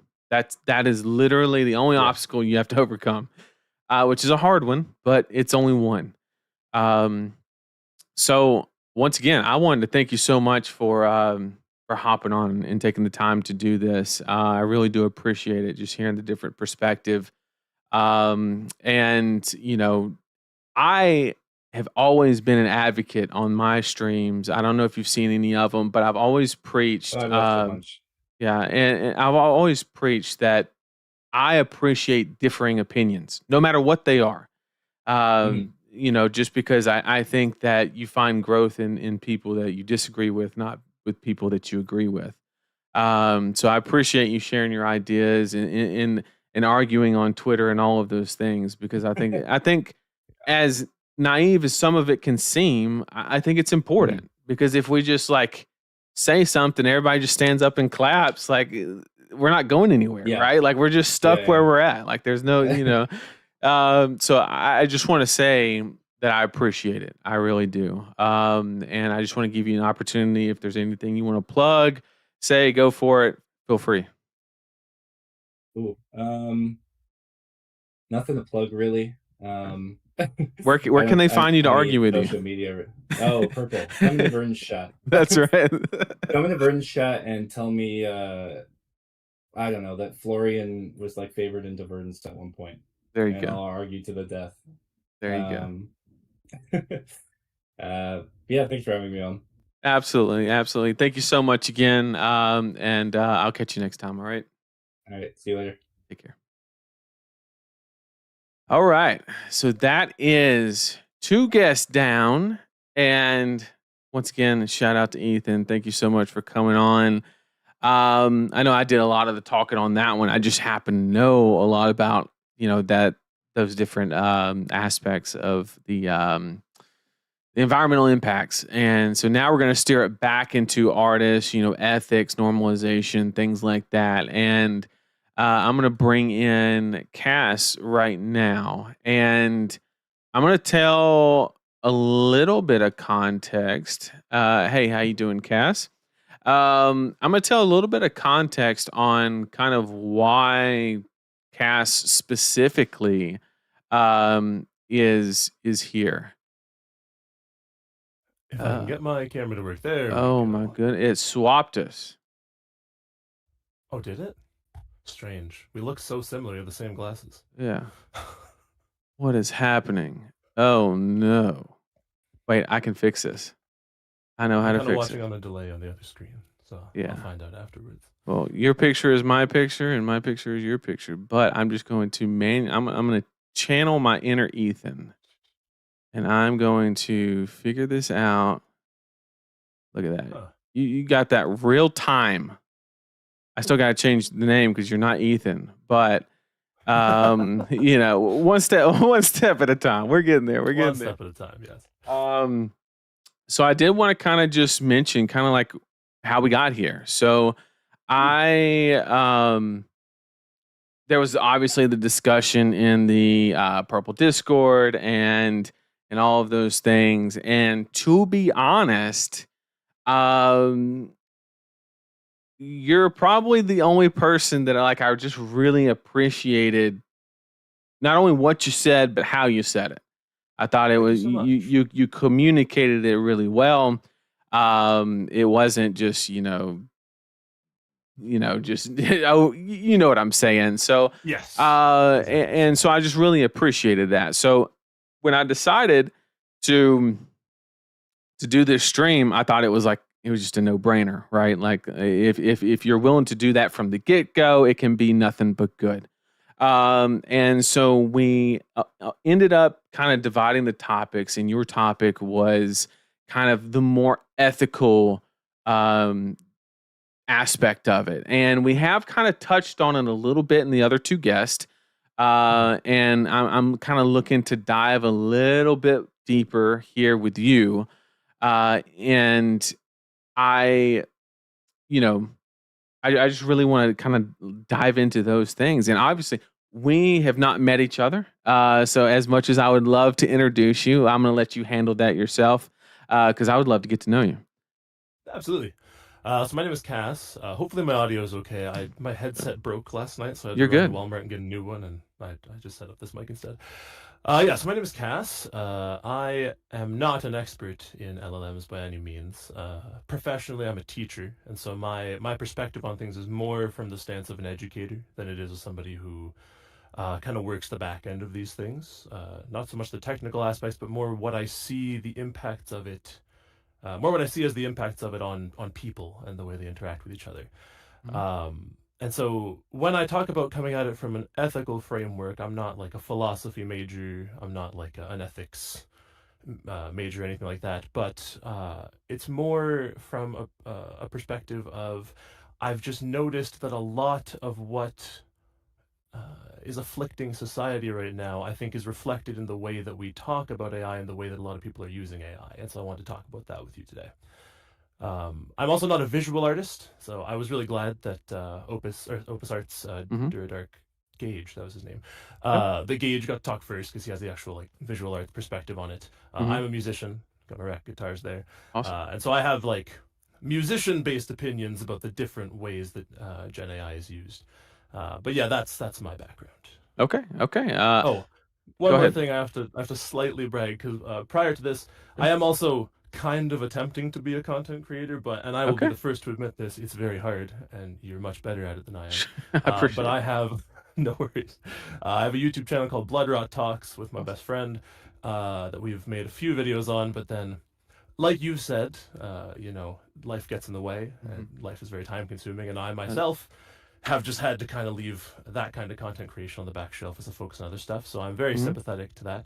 I do also play Flesh and Blood a lot. My current highest achievement is I got 39th place in Yokohama. Awesome. Aside from that, nothing to write home about. Just a humble assassin. Hey, that counts. That counts. What's your music? What's your instrument of choice? You play guitar? I primarily play guitar. This actually ties into some of the things I'm going to talk about, but I play guitar. I also play bass guitar right there. I play bass a little bit. I had to learn how to play. Oh, do you? Yeah, I can slap a little bass. Love slapping the bass. But yes, I played piano, and then in high school I learned a whole whack load of instruments, and so I have some in the background. I know a little bit of cello, violin.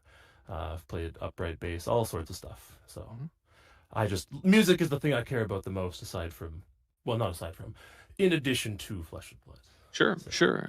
So once again, thank you so much for joining me. I really do appreciate you taking the time to come on here and discuss this. But I do want to kind of take a different angle. I know you kind of have a agenda or however you want to phrase it. I'm going to be honest. I'm going to let you steer this. I'm going to let you just drive it, and then I'm going to pop in with questions, or maybe just kind of throw out a metaphor or two out there to just kind of understand. Maybe once again, like I mentioned in the chat, might make you defend a couple things every now and again, just because I want everybody to understand my thought process, other people's thought process, your thought process, and just kind of bring it all together. So I'm gonna just let you take it away. All right, sweet. So I have like an outline here, and I'll reference it occasionally, but I'll be asking you a fair few questions. So first I want to talk about what do I mean by normalization of AI, because so I was listening, I was at my draft armory, and as soon as your stream started, I had it in one ear though. I was trying to make sure I was paying attention to what was being said already. And I've jotted some points down that you've said that I found very interesting points that I'll bring up later. Perfect. But the main thing that is my problem with content creators specifically using AI is the normalization piece. So basically, generative AI right now, I think you can agree, is being sold and kind of forced onto people as a part of everyday life. They're being sold that, like you said, it's like the next car, it's the next cell phone. 100% agree. Using it. Yep. We're going to use it in all these different fields. We're going to use it in all these different ways.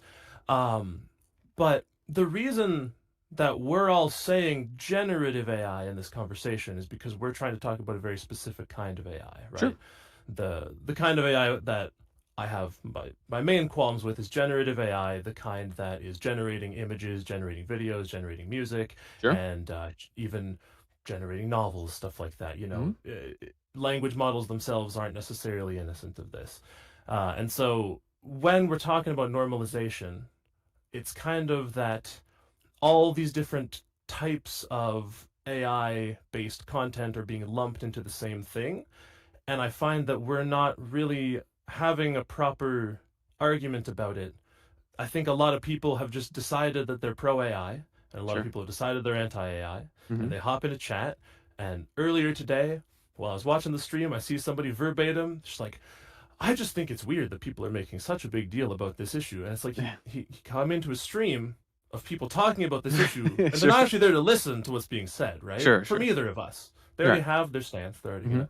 And so my problem is with just the normalization of it. And so there was a lot of hypotheticals you gave earlier, where you were talking about if AI is the actual problem or if it's a systemic issue or a governmental issue. You know, if AI were done this different ethical way, would it be okay? Sure. Right?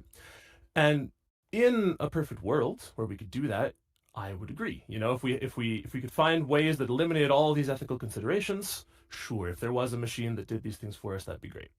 The problem is that isn't the case. You know, that just straight up isn't the case. The technology has already arrived. It pushed its way into society, and at no point was it checked. At no point was it contested in a serious way.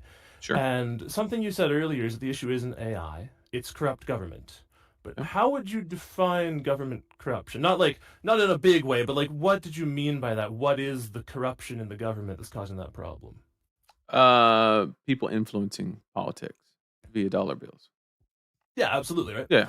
So the people in this case that are influencing the politics Corporations. are the ones, corporations, right? Yep. Like Sam Altman with OpenAI, Elon Musk with Grok.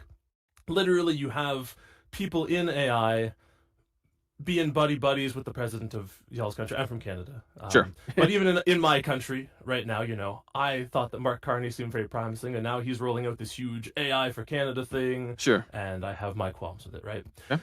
The problem is, what I mean by normalization is the way traditionally that we fight things like this, where there's a problem on a systemic level, is, like you said, through protesting, through lobbying for government change. And this is all tied up in the same problem that you're talking about, which is that everybody is exhausted and there's not enough time for this stuff.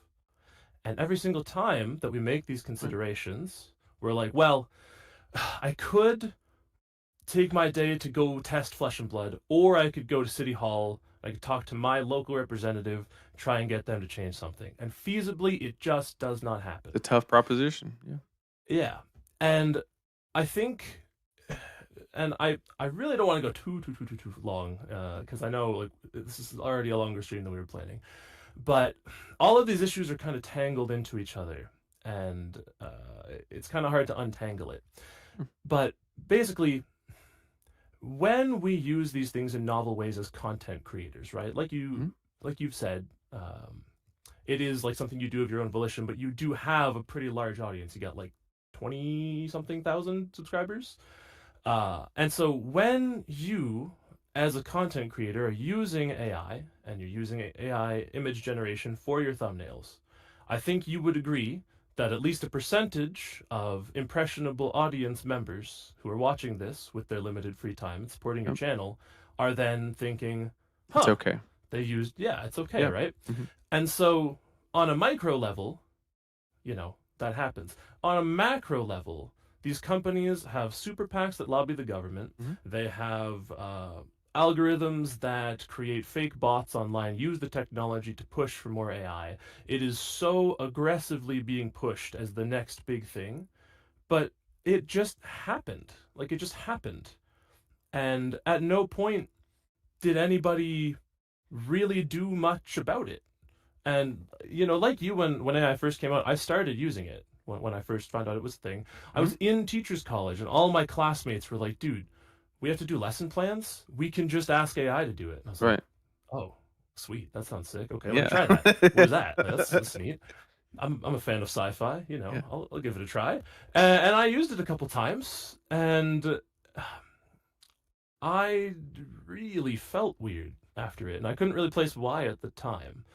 And you know, like I laughed at AI generated Joe Biden memes and like AI generated like voiceover change stuff, like Yeah. all that stuff. Like when it first came out, it We've was done very that once. novel. Yeah.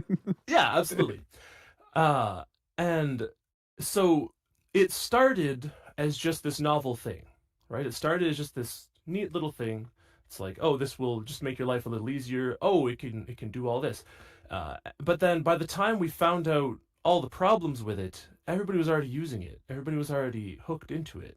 And so when we talk about, well, it's a government issue, it's a policy issue, all government is an agent of change for what its people are asking for. Yep. And so these companies are incentivized to convince people at a fundamental level to accept what they're selling and to not get the government to overrule it.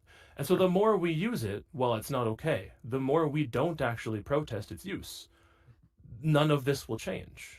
You know, why would the government regulate it further if the card guys loves using it? Right? The card guys and everybody else love using this, so why are they going to change it? Mm-hmm. And so, what I'm advocating for is not necessarily that you in your personal life never use it. I Sure. think, despite what you said earlier, and we'll talk about this, and I'm sure you'll challenge me on it. We'll talk about it. Sure. Despite the fact that I think you would be served by using it less in your life, I do think that that is not my main point. My point is that the more public it is, the more acceptable it is to do these things in a front-facing way, the more it's going to normalize this, and the less anything is ever going to be done about all these bad things that you've already agreed are bad. Okay. So I 100% agree with everything that you said, right? Like assuming that in regards to the normalization, right? Like it is setting the example. Us content creators 100% agree. However, there's one thing that I got to overcome in my mind, and that is to steer normalization in a direction to where it's bad or just an overall negative. What is being normalized has to be proven bad, right? It like necessitates that. So can we? I guess like I'm with you. If we come to an agreement, AI equals bad, then normalization of AI is horrible, right? Like so, but the hurdle that I'm trying to overcome is AI bad? Like that's the honest question that I'm asking myself, and like that's what I'm trying to overcome. But I would love to either steer in that direction, or you mentioned kind of challenging some things that I said earlier, whichever you prefer. So I have like a vague outline, but I can just directly answer your question in this one because it kind of encompasses some of what I want to talk about. So I'm trying to think where to start on this. So why I think AI is bad. Like my personal stance on this, you don't necessarily have to agree with it. When I was younger, I was a video game addicted, like quite chubby kid, didn't talk to many people. I just read books all day. It made me very smart for a child. I'm not trying to say I'm like a genius now, but for a child, I was pretty smart, but I had very little communication with other people. The thing that really changed my life, that really turned me around, made me not afraid of public speaking, led me to the career that I have now, was getting into music, which we talked about before. And the thing that hooked me so much about music, because I already liked music. I liked to sing, I liked to play guitar. But when I got to high school, I was like, I can be in a string ensemble, I can be in a jazz band, I can be in a heavy metal band with these guitarists and bass players. Yep. And the thing that really elevated me as a person was that piece of human connection, right? Sure. And the more we can shortcut that, the less we can develop as people. And I think there's a perspective that I have that people who don't work with kids don't necessarily have, which is a lot of us who are adults and use AI, like I don't, but people who are like you, is that we already have those critical thinking skills from when we were younger. Right? Sure. We already have those critical thinking skills baked in. We have already lived in a time where we didn't have access to this technology. But I'm working with kids every day that don't have those skills, that do not have access to a world without that technology, and it is bleak. Kids have an innate desire to connect with each other, but all the difficult things that happen, all the obstacles that they encounter in life, the way they can now overcome it is there's a nice talking robot that will make everything feel okay. The way a student who needs to figure something out used to have to go look at books, think about the ways information is categorized, think about what they're reading, parsing truth from fiction. There's a search bar that will tell them everything now, and they don't know if it's right or wrong. And what's being sold to them is that this is the future, and this is everywhere. This is the new car. This is the new cell phone. Everyone wants to use it. They've got AI-generated memes. Sure. They've got their chatbot that does all their homework for them.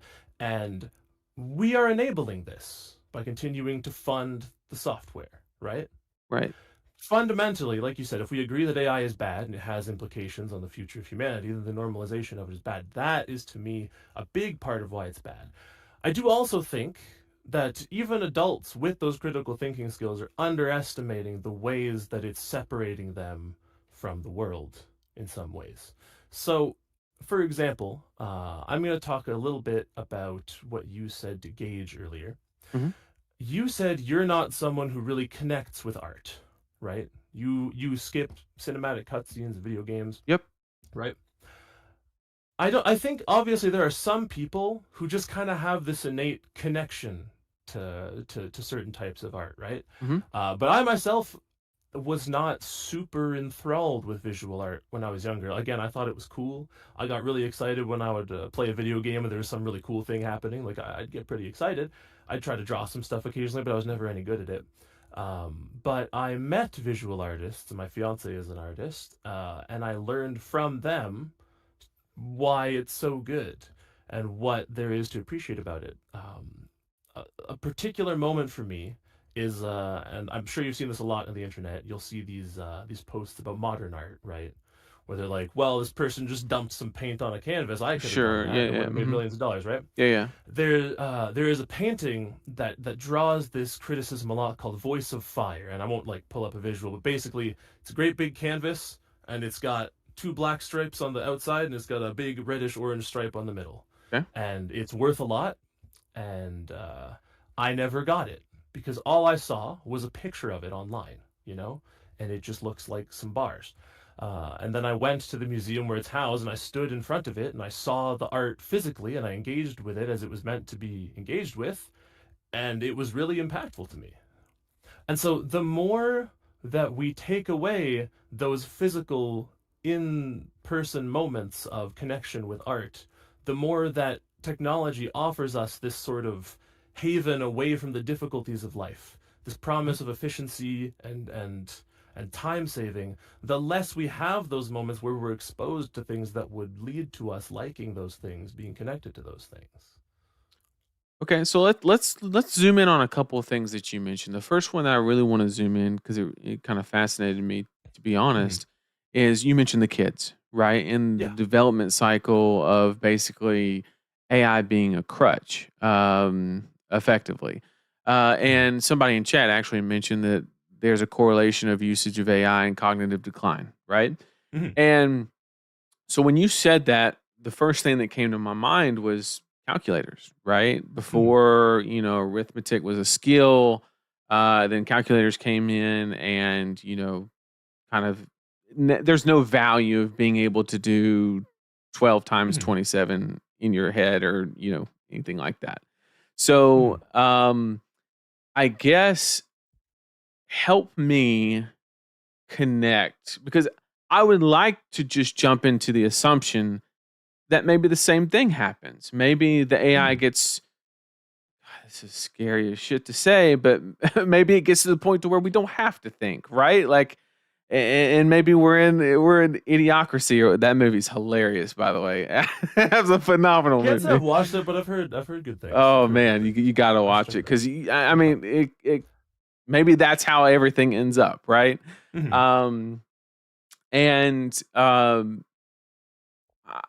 Like that's my knee jerk reaction is is it inflamed a little bit? Is it kind of blown out of proportion? Is it going to be that? Because once again, I'll explain kind of how I used it, and I did mention it a little bit before, but to kind of zoom in, like if there's a troubleshooting aspect for piece of HVAC equipment, like I'll just talk to the AI and I'll be like, okay, here are the symptoms: compressor grounded, voltage was good, this, that, I give it all the symptoms and then it kind of guides, right? And I just have that conversation back and forth, and you say, oh, well, did you actually think about this? Or did you think about consider that? And then it'll say yes or no, and, kind of evolve. I think that's active engaging, active thinking. That's not, cheating on the test, looking for the answer kind of thing. That's just looking for, direction, right? And then when you see that, when that gains experience. Now, I agree with you, right? If you say, you mentioned we had to kind of look stuff up in books previously before and things like that, and you can kind of cheat it in a way like that. But I think there's a good way to use it that does still involve that critical thinking aspect. Now, can you convince a child to do it? Because we know, I have kids, so I don't work with children, but I definitely work with children. And so they're going to take the path of least resistance. And most human beings do that their entire lives, much less more so when they're kids. So I do agree that is scary. But is there a way where we can leverage all of the upside and minimize the downside by, forcing it to utilize in a certain way? Does that make any sense? Absolutely. So, okay, there's a couple of things I want to address. First things first, let's talk about the calculator metaphor. So, if I ask you, what's 10 times 5,557.25, right? And you you just move a decimal place, but it's a bad I get what you're saying. But you hand a kid that, they can punch the numbers in, hit enter. Sure. Right? They didn't have to think. Mm-hmm. I agree. If I asked a kid, can you tell me what percentage of this population in our survey had these two variables in common, and I hand them a calculator? Okay. It's useless to them. Of course. Right? A calculator does replace a certain need for working memory, right? Carrying numbers in your head. And so shortcutting that does shortcut that. But in service of that, the calculator allows speeding up efficiency with something that involves critical thinking still, right? So the problem-solving aspect is not replaced by a calculator. Sure. The student still needs to be taught how to punch the numbers in, how to do things. On a generative AI model, or on ChatGPT or Claude or whatever,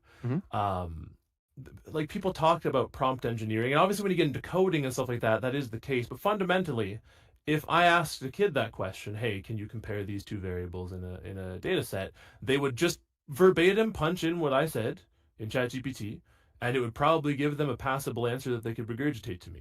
And at no point did any learning whatsoever take place there. Sure. Unless it's reinforced in some way, right? If you just recall a piece of information that you accessed once, it's not going to do anything. Agree. And so comparing ChatGPT to a calculator, it's a similar concept in that it does replace an aspect of cognitive function, but it's not one that is a critical thinking piece. It's shortcutting working memory, right? Absolutely. The problem with using it in that way is I'm not necessarily opposed to a world where machine learning is used industrially. In the HVAC industry, for example, if there is a bot that has been fed problem-solving information for your field, I'm not innately opposed to it being able to help you with that stuff. The problem is that is a tiny little microscopic slice of what these machines are. 100%, yeah. Right? And so, yeah, there are uses, and professionally, sure, if you want to, you can use it that way. But, so, as someone who doesn't use AI, do you pay a subscription or pay for credits for this stuff? Pay a subscription. That's correct. Yeah. So, regardless of how you are using it, if you use that AI model and it also does bad things, you are giving that model the money to continue training itself to do bad things unless we make some fundamental change That is correct. to make it not being able to do those, right? And so, I'm sorry. There's so much to talk about this. No, yeah. Basically, I can agree that it gives you convenience in your day-to-day life. Mhm. But I don't agree that that means it's okay to use in the way that people are. I don't think it's necessarily good to financially compensate these companies for the things they've done to people. Not only just in terms of trying to push for AI into schools, trying to undermine children's education, even stuff like deepfake pornography being Sure. a facet of image generation, using AI to deepfake dead celebrities and do a sort of twisted sci-fi necromancy of their image, using AI to fake evidence in things. All of these things can be done with AI, and not only just that, but the truth cost of that capability even existing, meaning that anything real that is a photo can now be claimed to be AI. Any voice evidence, all of those things, those horrible things that AI can allow people to do, have just thrown us into this chaos. And I'm making the claim that in these industries, and we'll bring it back to the TCG industry in my next point with this, but also in industries like HVAC, like teaching, these professions have existed long before AI was a thing. And sure, there may be some short-term efficiency benefits to AI being given to a workforce that is already trained before AI. But supporting it financially means a world where eventually we die. And there are people living in this world that have only ever used this technology, only ever lived in a world that has this technology. And I think that supporting that monetarily is worse than driving a car, is worse than not being a vegan, not for its environmental impact, not for the copyright infringement, which I do care about, but that's not my main point. It's that we can say that it's okay all we want. Nobody can fundamentally tell you, well, no, it's not, and force you to not think it's okay. Sure. But we're being kind of trained to just kind of gloss over this stuff. In the same way that I was talking about, companies buying consent for policy change. We're all being kind of told, well, you can ignore enough badness. Like there's a certain threshold of badness it's okay that you can ignore if there's a benefit to you. And my argument is that we're only okay with drawing that line when we're not the ones being affected. Sure. Is my main issue, right? Sure. And so I want to continue into my last point, but is there anything I brought up there that you wanted to discuss before I move on? Yeah, so you mentioned that basically we were going to basically grow into a society that had no critical thinking skills, and the last part of that portion, we've been on that for a minute, but like let's use the example that, like, let's say arithmetic is like a critical function of society, like critical thinking, right? Like let's just pretend it was, right? And then the calculator comes in.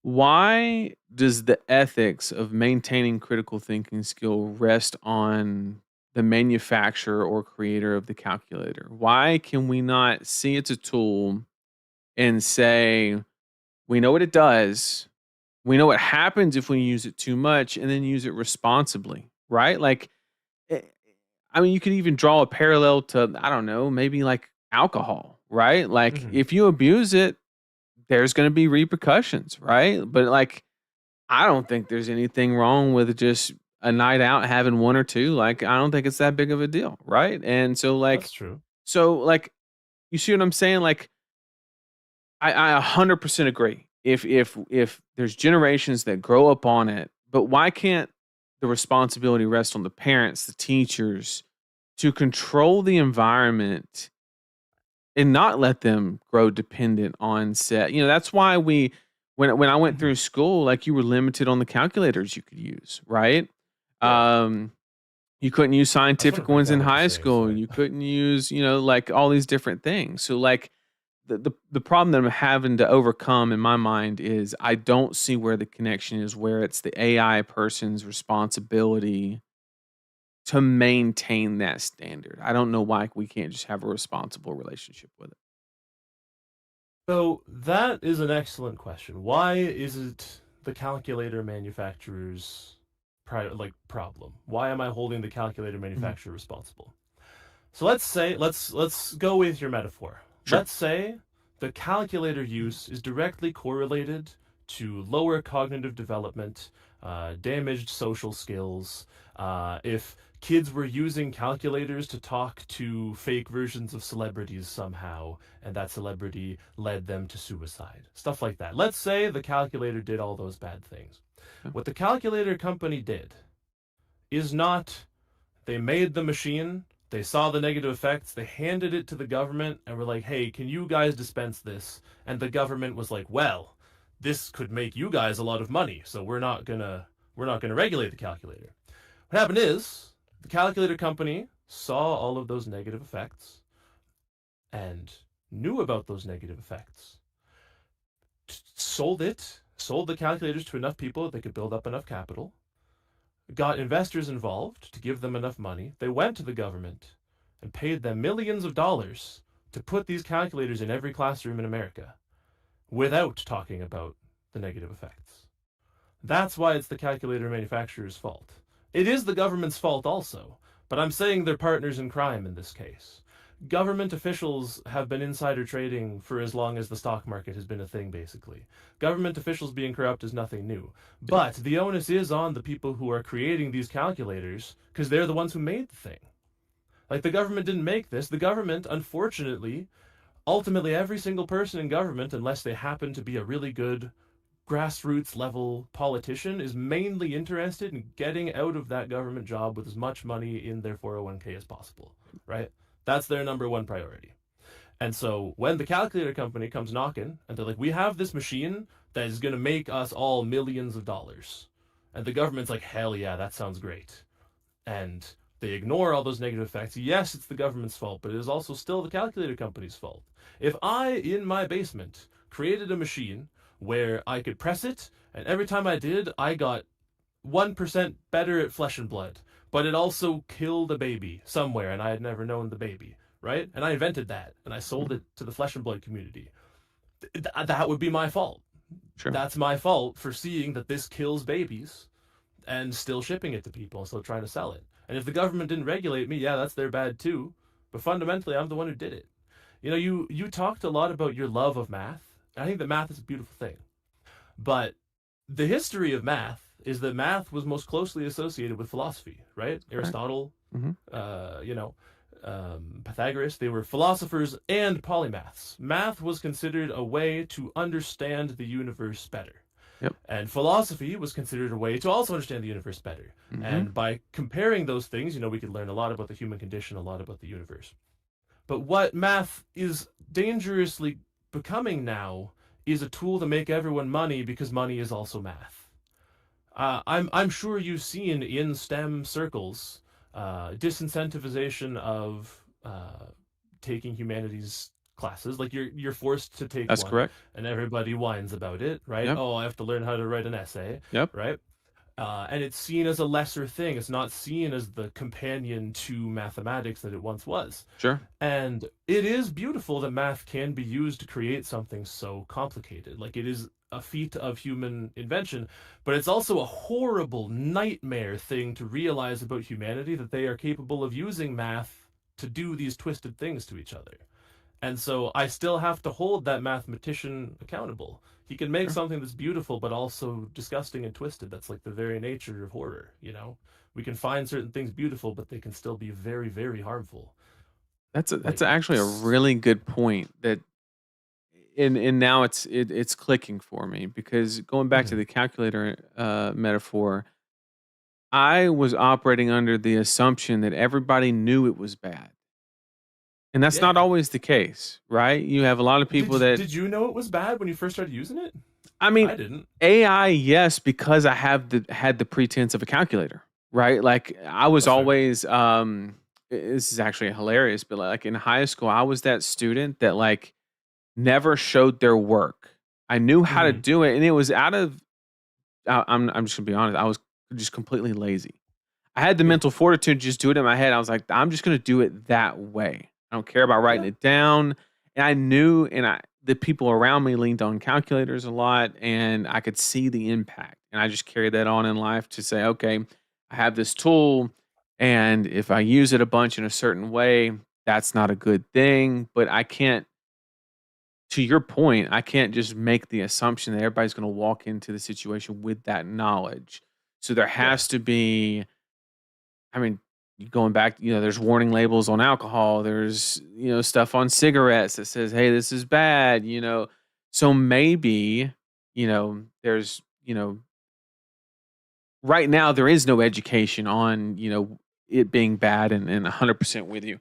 But maybe we can kind of like make that up in other ways through education like that. But you're right. If they don't know, then it is the calculator manufacturer's fault. Now, if they do have a firm understanding and they're educated and they still choose to use it irresponsibly, I gotta say that's on them, right? Of Because course.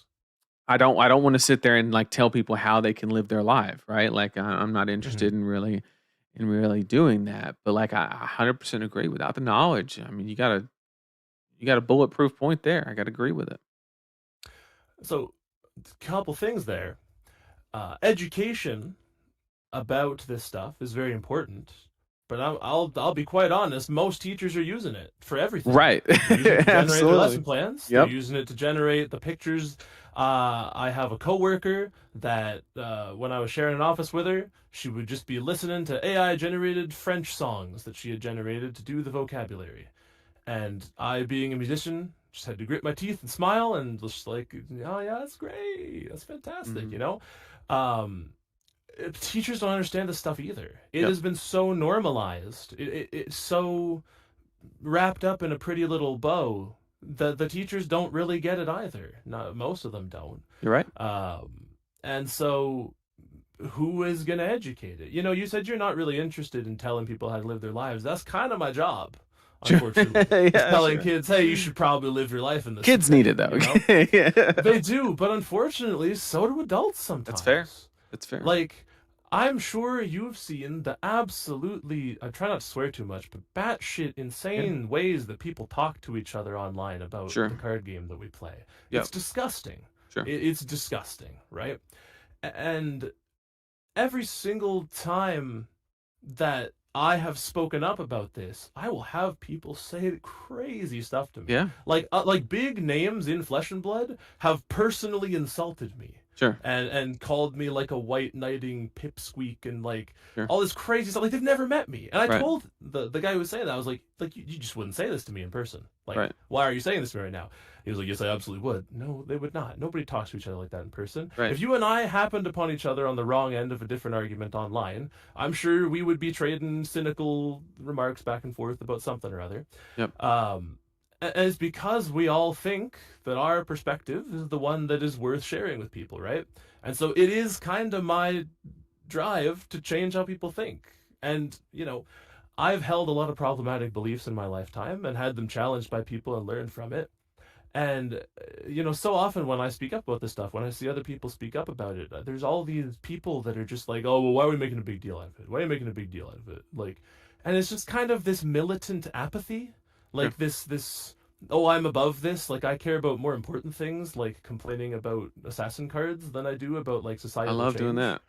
right? Like, it's so cringe to care about things and I don't like it. And I think that AI is just exacerbating all of these darker traits in people. It's making us more insular. And so you said that you replaced listening to podcasts with talking to the AI about that stuff. And from a professional perspective, I don't know anything about HVAC. I can't really challenge you on that. Sure. But fundamentally, you are replacing a time in your day where you listened to art made by people who have a different perspective in life, and you're using it to use a machine that, by their own admission, is a sycophant, right? It is algorithmically That's correct. supported to make you feel smart and right about stuff. Sometimes it gets stuff wrong, but if you make a claim to it, it is supposed to make you feel like you are very smart and right. And there's lots of different people who have done tests with AI on this stuff. Like, they've just said I've seen crazy stuff. Like, Yeah. I'm sure you've seen them. Sure. But so fundamentally, you are taking something that was a form of having your perspective broadened by listening to other people, listening to other people's perspectives on things, and replacing it with a machine that's just going to not really challenge you on anything. And so while it has given you benefits in your personal life, it has also detracted from your life in that way. Every single time you make a decision to replace a human connection with a machine, you are sacrificing something that you could have learned, something that might have changed your mind. I'm sure you at some point have heard somebody say something that really stopped and made you think in like a podcast or whatever. I don't think AI is ever doing that. It could give you like a fact that you thought was cool, that you're like, oh, I didn't know that, or guide you towards some answer to a problem you've been having. But I don't think AI is ever going to make you see your perspective any differently, because it's not algorithmically supposed to do that. Hey, yes, but also, so podcast is basically interacting with another person, right? Or absorbing their thoughts or whatever the case may be. Mhm. My thought process on that example is, with AI, I'm doing the exact same thing, but with millions of people, because Mhm. the AI is trained on all of these people's thoughts, right? Like in the example of HVAC and things like that, like there's been millions of examples of people troubleshooting, right? Or Mhm. on the topic of, whatever it is out there, like, the person on here before said Grok leans heavily on Reddit, and we know that everything on Reddit is 100% true, and there's Of nothing fun. course, yeah. Yeah, we An just infallible. It's like the Library of Alexandria. Basically. exactly. But like, I my thought process is, because I do agree with you, that's an important connection to maintain, but I feel like I'm just doing it more efficiently, if I'm being honest. Like, I feel like I'm just doing it with more people, and I don't have to, hear all the in between talks and the, just kind of get the information really quick, and then like, that's it. And not sure that sacrifices connections and things like that, but Mhm. at the same time, I utilized podcasts for information. That's the whole reason I did it. And that's why I lean on it. And AI is no different. So I would argue the AI is quite different, not just because it cuts that human connection, but when you listen to a podcast, like, okay, before I make this point, what is an example of a podcast you listen to for information? Like a kind of podcast you listen to. Like real estate investing. Real estate investing. Okay, so Sure. assumedly, you pick a podcast by a successful real estate investor who has a vetted background in real estate investing, and the things they say are tied to their lived experience as a real estate investor, right? When you are using a language model to replace that, yes, you're connecting with millions of people, but you're not necessarily just connecting to a million real estate investors, right? You're connecting to like a few real estate investors, and also like Reddit. And to drop the facade, like, there's a lot of information there, a lot of bias in there, of course, that is not present in a professionally vetted podcast, right? And so if you're not like listening to reputable sources, like, I don't know how often this happens in your day-to-day life, but how would you even know if AI told you something wrong? Unless it was something you already knew was wrong. I mean that's a great point, and I challenge most things that it tells me, but I could technically make the same argument, right? Because, like, let's say somebody says that they're a super successful real estate investor and they have all this. I have no way to confirm that. I'm not pulling their tax records. Like, I only know what they tell me, right? So I feel like, honestly, I'm kind of taking the same risk. Now, on a much lesser scale because it's one source, but then you have the magnitude of, okay, if I'm wrong, if this person's wrong, then 100% of my information is wrong. Whereas, if 20% of people are wrong on Reddit, then I'm still getting 80 good, right? Like, I feel like you're just kind of give and taking in that situation. Okay. So, like, yes, that's true, and obviously people get scammed by real people all the time. For example, I know a lot of content creators. For example, let's bring it back to Flesh and Blood. Were saying that Phi was a worse version of Syndra going into U.S. Nationals, right? And they plopped him down in D tier, and popularly, who would ever do that? I know, it's crazy. I mean, I won't lie, I thought the same thing until Ashlyn, funnily enough, the one who did really well on Blue Sky, I asked her, like, what's going on with that? And she was like, people are underestimating Phi. She made it, right? Yep. If you asked an LLM, hey, ChatGPT, is Phi good right now? Like, should I take Phi to U.S. Nationals? The model is not going and consulting Phi mains. It's not going and consulting people who are doing hundreds of games of Phi testing, right? It's consulting what it's most likely to be the word that follows the other word. It's just assembling an opinion based on what most people are saying. And frequently, the majority are wrong about stuff. And when they are, that information is presented to you like a fact by ChatGPT. And so it's not just that there's like 20% that could be wrong. Frequently, people are very, very wrong. Of course. Stuff, yeah. Right?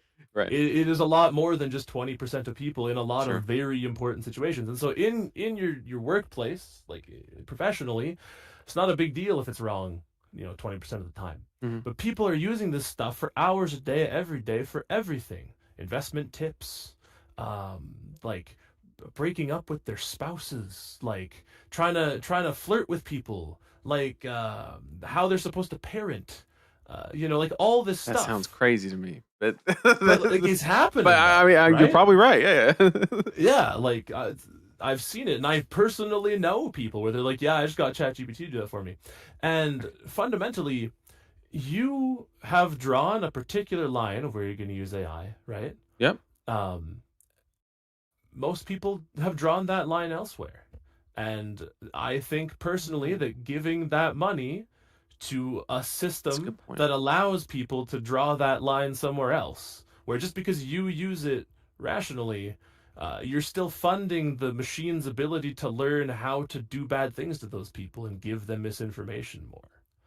Like, you compared it to cigarettes and alcohol, and personally, in an ideal world, we shouldn't be doing that. I agree. We just straight up shouldn't be doing that. Sure. But again, it's been normalized. I'm not going to walk up to a stadium full of sports fans and be like, you got to stop drinking beer.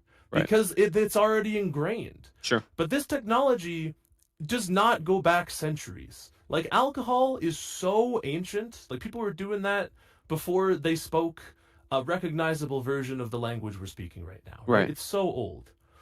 But people are treating AI like it's this monolith that has always been an inevitability. Sure. It was always going to happen this way. But it isn't, and it wasn't. It was a group of people who specifically designed it to work this way, found a loophole for copyright, paid off a bunch of people to push it through to public access, started people off with free versions of it, and then switched them to a subscription model and then spiked the price. So all of a sudden, all of the information people were giving that for free was then used to train it, and then they took the free stuff away, made it a subscription model, everybody has to pay for it. And so, like, if you could go back in time, and when tobacco companies were trying to popularize cigarettes in the United States, and like, if you hopped in a time machine, you went back there and you told people, like, hey, this is happening, they would say the same damn thing. Yes, I get that, but I'm really stressed all the time because my work is so bad and my wife hates me, blah, blah, blah, blah. I need to have a smoke to calm down. It helps me, it provides me a material benefit. But you have that knowledge, and we are in a spot where this technology is only a couple years old. And those of us who know the dangers of it can influence the way that it's rolled out, can try to get it to a spot where this stuff is actually regulated, but nobody is. And whenever we bring this stuff up, people are like, well, it's useful to me personally. And so we're at that spot where we're in the time machine, and we're right where this stuff is being made. And the people who are not contesting it are the people who were just chill with cigarettes causing a whole bunch of people cancer, even if they happened to smoke a bunch and it didn't do anything to them. Like, everybody has their grandparents that smoked a pack a day and they're fine and Right. live to be like 100 years old. But overwhelmingly, people had really bad effects from smoking. And so I think, personally, if I have the ability to warn people that it's harmful to them, I'm obviously not going to break into your house and take away your chat GPT credits or anything, but I think it's my moral responsibility to try to educate people. I don't think it's good that people go on profanity laden tirades about the stuff, Sure. and just like call people stupid about it. But ultimately, I think that it's important that I, as a person that I think is pretty well spoken about the stuff, challenges it. And frequently, like, I've challenged it and had people say bad things back to me, and that's just how discourse works. But I think it's my responsibility that I stop smoking from being a thing as much as I reasonably can. That makes a ton of sense. And the part that interested me the most is, and I do want to zoom in a little bit. We don't have to zoom in too much, but you mentioned that I have my use, but I draw a line, and then other people will draw a line somewhere else. Mm-hmm. So is the statement removing the money aspect of it, Yeah. right, and supporting the ultimate conglomerate, right? But just responsible use. Is there a line, in your opinion, that if we just use it for like technical aspects, like that's it, no art, no, just strictly solving problems, I guess is the best way to say it. Which obviously, there's still the calculator effect, but assuming all of the, if it used responsibly, is there a space for it? If that's all it did, we wouldn't have this problem. If all it Okay. was a language model that solved technical issues, it wouldn't require enough power that it rivals entire nations. We wouldn't have to spread it through all facets of society. If that's what it was, this wouldn't be an issue. But that's not what it is. Sure. Like, the That's fair. line isn't there. It's Yeah. an artificial line that you've drawn. Mhm. But fundamentally, if you decided, you know what, I'm just going to use AI for everything in my life. I'm going to listen to AI generated music. I'm going to read AI generated books. I'm going to talk to my AI generated robot anytime I want to talk to my friends. I'm not going to test Flesh and Blood. I'm just going to ask this robot about Flesh and Blood. And you know what? I'm feeling a little sad. I need this AI to tell me that I'm doing okay. And my kid is having a difficult day at school. I'm going to ask this AI, what should I tell my kid? You could just do that. You could go to this machine and get it to run every aspect of your life for you. Sure. And the fact that you're not doing that is good, but it's a machine that can do that. Sure. And I think that's really, really bad, right? And so we have to challenge it. We have to get rid of it, in my opinion. It needs to be gone, and we need to remake it in a way that it is the thing you described. It's trained on technical data. It's trained on, like, industrial stuff. That's the analytical AI portion, not the generative AI portion. I don't think there's a single ethical use of AI generated music or visual art, personally. If we're talking just the analytical stuff, I would be in agreement with you. It's just that that's not what it is. You just said something that was insanely good, and that was go back and remake it. And the common theme with all three guests that I've had today is that I have no issue understanding the negative implications of today. I just have a hard time weighing how easy it is to solve those problems, and that I'm confident that we will get there.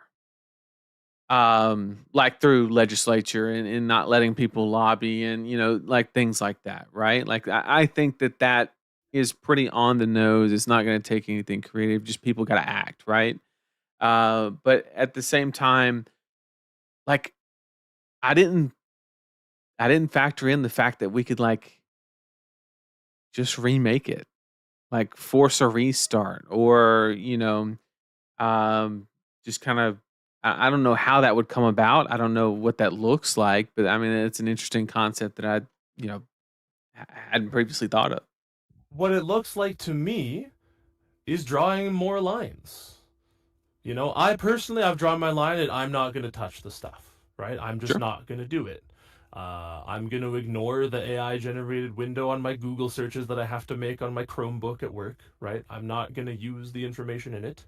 I'm not going to interact with it. If I can get you to draw that line ever so slightly closer to something that I think would be good, that's great. I don't expect that I'll ever convince you not to use it at all.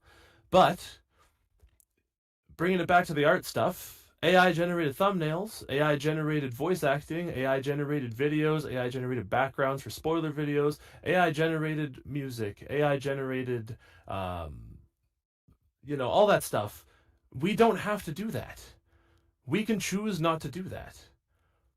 That's what I mean by normalization. Because we think this technology can be used in these ways that benefit us, it starts to creep in. Well, okay, it benefits me this way. I've been running a card game channel for 11 years, but maybe I could just use this to also make my thumbnails a little easier. And all of a sudden you draw that line somewhere else. And if you don't have these conversations, and I really respect that you're having these conversations with us, but if you don't have these conversations with people and no one's challenging you on it, maybe somewhere down the line, you're going to start pushing that line further. You're going to decide, there's something that's really been stressing me out. I'm just going to use AI to make it a little easier on me. And that kind of sounds like a slippery slope argument. Sure. Like, but I would argue it's not, because the fact that the slope is a slope is kind of the whole selling point of the AI, right? Right. They're like, dude, you can keep going down this slope forever. Yeah. Like, you can AI generate fan fiction of your favorite character hanging out with you. Like you can make this your whole life. Yeah. That's the selling point of it. And I think that is something that you should not give money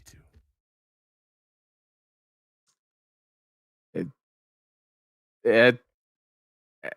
Previously, I didn't see the logic in it, but I'm getting there.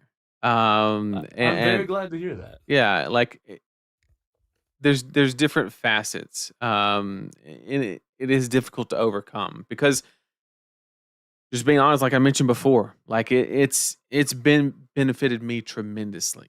Of course, I don't use it in a lot of different ways, but I do have one question, and this is out of curiosity, and I promise I'm not being facetious at all.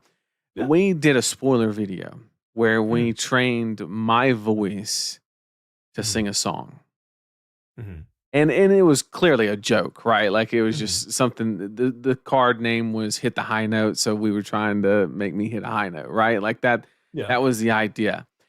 Is something like that, because I don't think it's art. I think that is just a on the nose kind of a joke, it's trained on me. So is that acceptable? Is it not? Because I'm genuinely curious here.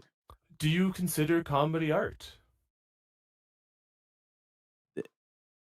Yes. Do you consider comedy art? Then yes. By making a joke, you're making art. You're using music and your voice and your writing to generate a reaction from someone else by looking or hearing something that you've done. That's art, right? And what you did is you trained a machine to hit the high note instead of hitting the high note yourself. Can't hit no high note. You can't yet. Sure. I've heard a lot of people tell me they can't hit high notes. I used to not be able to hit high notes, and I'm a musician. Okay. When I started my band, I was like, I'm writing these songs. This song demands a high note. I can't hit that note yet. I learned how to hit that note. It's something you can do. It took me not nearly as long as I thought it would take. Sure. There's tutorials out there. There's voice coaches. You can sit at a piano, and you can every day just kind of train singing those notes. And normally, that's what drives art. That's what makes art worth doing. You have an idea and you want to realize it. You're like, this thing is called Hit the High Notes. Wouldn't it be cool if I could hit a high note? And normally, the human response to that is, let me learn to hit a high note, right? Now, the response to that is, cool, I can just put this in a robot and it'll do it for me. And now you can't hit high notes. Imagine if you had learned how to sing when you had that spoiler idea. Oh, I've been 10 times better. Sing a little better. Sure, yeah. Right? And now you would have that skill. And that's how every single facet of human existence is. And every single time you shortcut it, you don't gain that skill. You are missing out on that. And so that's my problem. Is like, technically you could say, yeah, it's just a joke. But people really love to use the word just. It does like a whole bunch of work. When Flesh and Blood, and I did a whole video on this, when Flesh and Blood, when James White showed that Dromai, Everybody was like, it's just concept art. It's just concept art. It's just concept art, bro. It's just a thumbnail. Yeah. That isn't an argument, right? All you're doing is diminishing the importance of something. You're not actually explaining why it isn't significant. Like James White's argument was that it was just just a concept image, so it wasn't important because eventually they scrapped it. But then he also said it made things more efficient, like it made product velocity higher. So by saying just, he has pretended there's an argument there, that it isn't actually important, but then claimed that the image did something for him. Right. So it isn't just a concept art. It is concept art. Right. And it gave you a benefit. You can't just say it's just a joke, it's just a concept. Sure. It is what it is, and its existence is something that you have to think about critically. And when people write things off like this, oh, it's just a joke, they don't actually think about what they did. They don't even think about the reasons they made the decisions they made. And the reason you made that decision is because AI was normalized to you to the point where you were like, I know that this machine can do this, I'm going to just have it do it. Right? Good point. That's my issue. I think that if you put a good couple months into it in your spare time and you sang in the car instead of talking to AI, I think you'd be a killer vocalist if you put the work in. I don't know about that. I'd probably sound like Lard hitting a skillet, bro. You know? Yeah, there's art in that too. I'll listen to black metal, you know. But okay. Yeah. I had labeled this topic learned helplessness and isolation. And it's kind of exactly what I'm talking about. It's where you feel like life is so hard that some obstacles are just not worth tackling. And if there's a machine that can do it for you, you're going to learn that you're helpless to do it any other way. But you, as a content creator, I clicked on your channel and because I've watched a whole bunch of your guys' videos. Like when I first got into Flesh and Blood, like when I was learning Kasai, I was watching Josh Lau videos. Sure. And I used to be subscribed to you guys, and I just had to unsubscribe because I was seeing so much AI, and it was just bumming me out. Sure. But I scrolled through and I saw you've been making this stuff for 11 years. TheCardGuyz is more than 5 times as old, or about 5 times as old as AI is. Maybe no, it's like 3 years now, something like that. But either way, like TheCardGuyz is an older concept than AI. You guys have seniority in that regard, and for at least 8, maybe even more of those years, you had to figure out how to run that channel, and you did, and you persevered for all those years, and you built up skills from being a content creator, and now you've been taught that, well, I can do it this way now, so if I couldn't do it this way, I just wouldn't do it. But obviously you would, because you were doing it for years before AI was a thing, you know? Maybe it would change how your videos are made, but you don't know that change would be for the worse. You know, you mentioned earlier that you thought something was better than nothing, and people would appreciate there being more content. But you don't know if your content is being positively or negatively affected by these AI things you're doing, right? I really liked your guys' content before there was a whole bunch of AI. I thought it was very good. And then AI started to creep in, and I was just kind of frustrated with it, and so I just stopped engaging. I left a grumpy comment about it. I think it was... I think Josh did a video where he was showing custom warrior cards. And I was like, oh, what a cool creative thing he's done, except that he put a whole bunch of AI images in it. And he was like, oh, what am I supposed to do? Like, do stick figures? And I was like, yeah, like, that would have been better, you know? Or just, like, taking some picture from a different card, or just, like, anything but using AI. Because the AI just tells me that you decided that part wasn't important. It wasn't important to you, and so I don't think it's important to me then. Sure. Right? So that's kind of what I'm talking about. Is when I said it was all kind of intertwined, is it's like the normalization makes you think it's normal, teaches you that it is normal, makes you accept these things, and then it just kind of it buys your permission to keep existing by giving you some benefits, essentially. And so you will forgive its sins because it does some nice things for you. And that's a pretty evil thing for it to do. And it's not necessarily your fault that it does that. Sure. People are paid a lot at these companies to study human psychology and make it as addictive as possible and make it as obstacle-free as possible so that it's a really easy-to-use thing that will make you feel good. And that's not your fault, but once you learn these things, if you use it in a publicly facing way and you convince other people it's okay to use, then that becomes your fault, you know? It's a good point. So It's a good point. there's one more thing that Sure. I was just double checking where it was. Yeah. There's one more thing I wanted to ask you, and this is basically the fundamental question I've wanted to ask you this whole time that I've been building up towards. Okay. Let's So, hear it. all of this we've said, would you still subscribe to AI if you knew that someone at OpenAI played Flesh and Blood and was training a model to make TheCardGuyz videos to replace you? Okay. So your question was, would I subscribe to AI if somebody at OpenAI was training a model to replace me? Yeah, like specifically, they were like, these TheCardGuyz videos, those are great. I'm gonna download from YouTube. I'm gonna get those YouTube downloader apps. I'm gonna download every TheCardGuyz video, and I'm gonna design an algorithm to just pump out the TheCardGuyz streams. I'm just gonna pump out Josh Lau Warrior takes. I'm gonna pump out Nathan Crawford tier lists. That's what I'm gonna do. Is I'm just gonna train a model to replace the TheCardGuyz. Would you support it? So just as soon as you said it, the first thing that hopped in my mind was I would immediately basically do like I don't know, a competition analysis on it, right? Like, so I would say, okay, if it is comparable to me, I have two choices. I can either not do it, right? Because it's comparable, it's equal. Or I could do what I'm doing now even better to beat it, right? Like I would treat it as a business competitor. Is Okay. the philosophy that I would, like, I mean, that's the only way I know how to put it. I would just be like, okay, I just need to outperform it. I don't know what that translates to. I don't know, what the answer to that would be. I just got to beat it. Whatever. Or there's no point in doing it. That's my stance as a musician as well. I want to beat it, but here's the problem. Okay. Every single video that you upload of you being better gets downloaded into that machine You're chasing. to try to replace you better. Yep. Every single song I upload to Spotify is being downloaded to make a robot that's trying its best to be as far-reaching as possible, that its goal is to replace me. And right now it can't. Like, I make pretty cool music, personally, I think so. I don't think an AI could do that.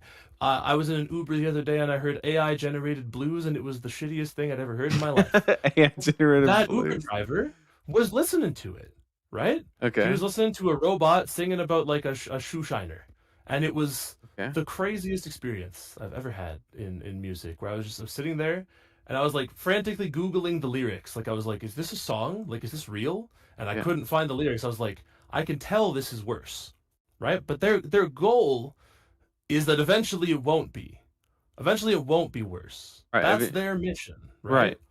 And so, yeah, you can see it as a business competitor, but right now the way that the content industry works is that competitor is just stealing from you all the time. And so now it's a competitor, but they have an unfair advantage. Yeah. It's a competitor where they have access to everything you put out. It's not like two companies coming up with their own ideas and like trying to sneak peeks at each other's formula. It's not like that. It's a guy just sitting there, taking all of your stuff and building a robot to replace it. And then all of a sudden, someone on their commute, instead of listening to a Nathan Crawford tier list, can listen to a robot make a Nathan Crawford tier list for hours. It could be all they ever listen to is a Nathan Crawford robot talking about matchup tier lists and stuff like that. And you're cut out of the picture. And all of a sudden, the Flesh and Blood community that tells me that AI is not a big deal, they're like, oh, sweet, there's an AI Nathan Crawford. I'm just going to listen to that because it gives me what I want more efficiently, uploads more frequently. Sure, maybe sometimes it's a little weird, but I'm just going to take the 80% good of the Nathan Crawford robot, right? Right. That's what would happen.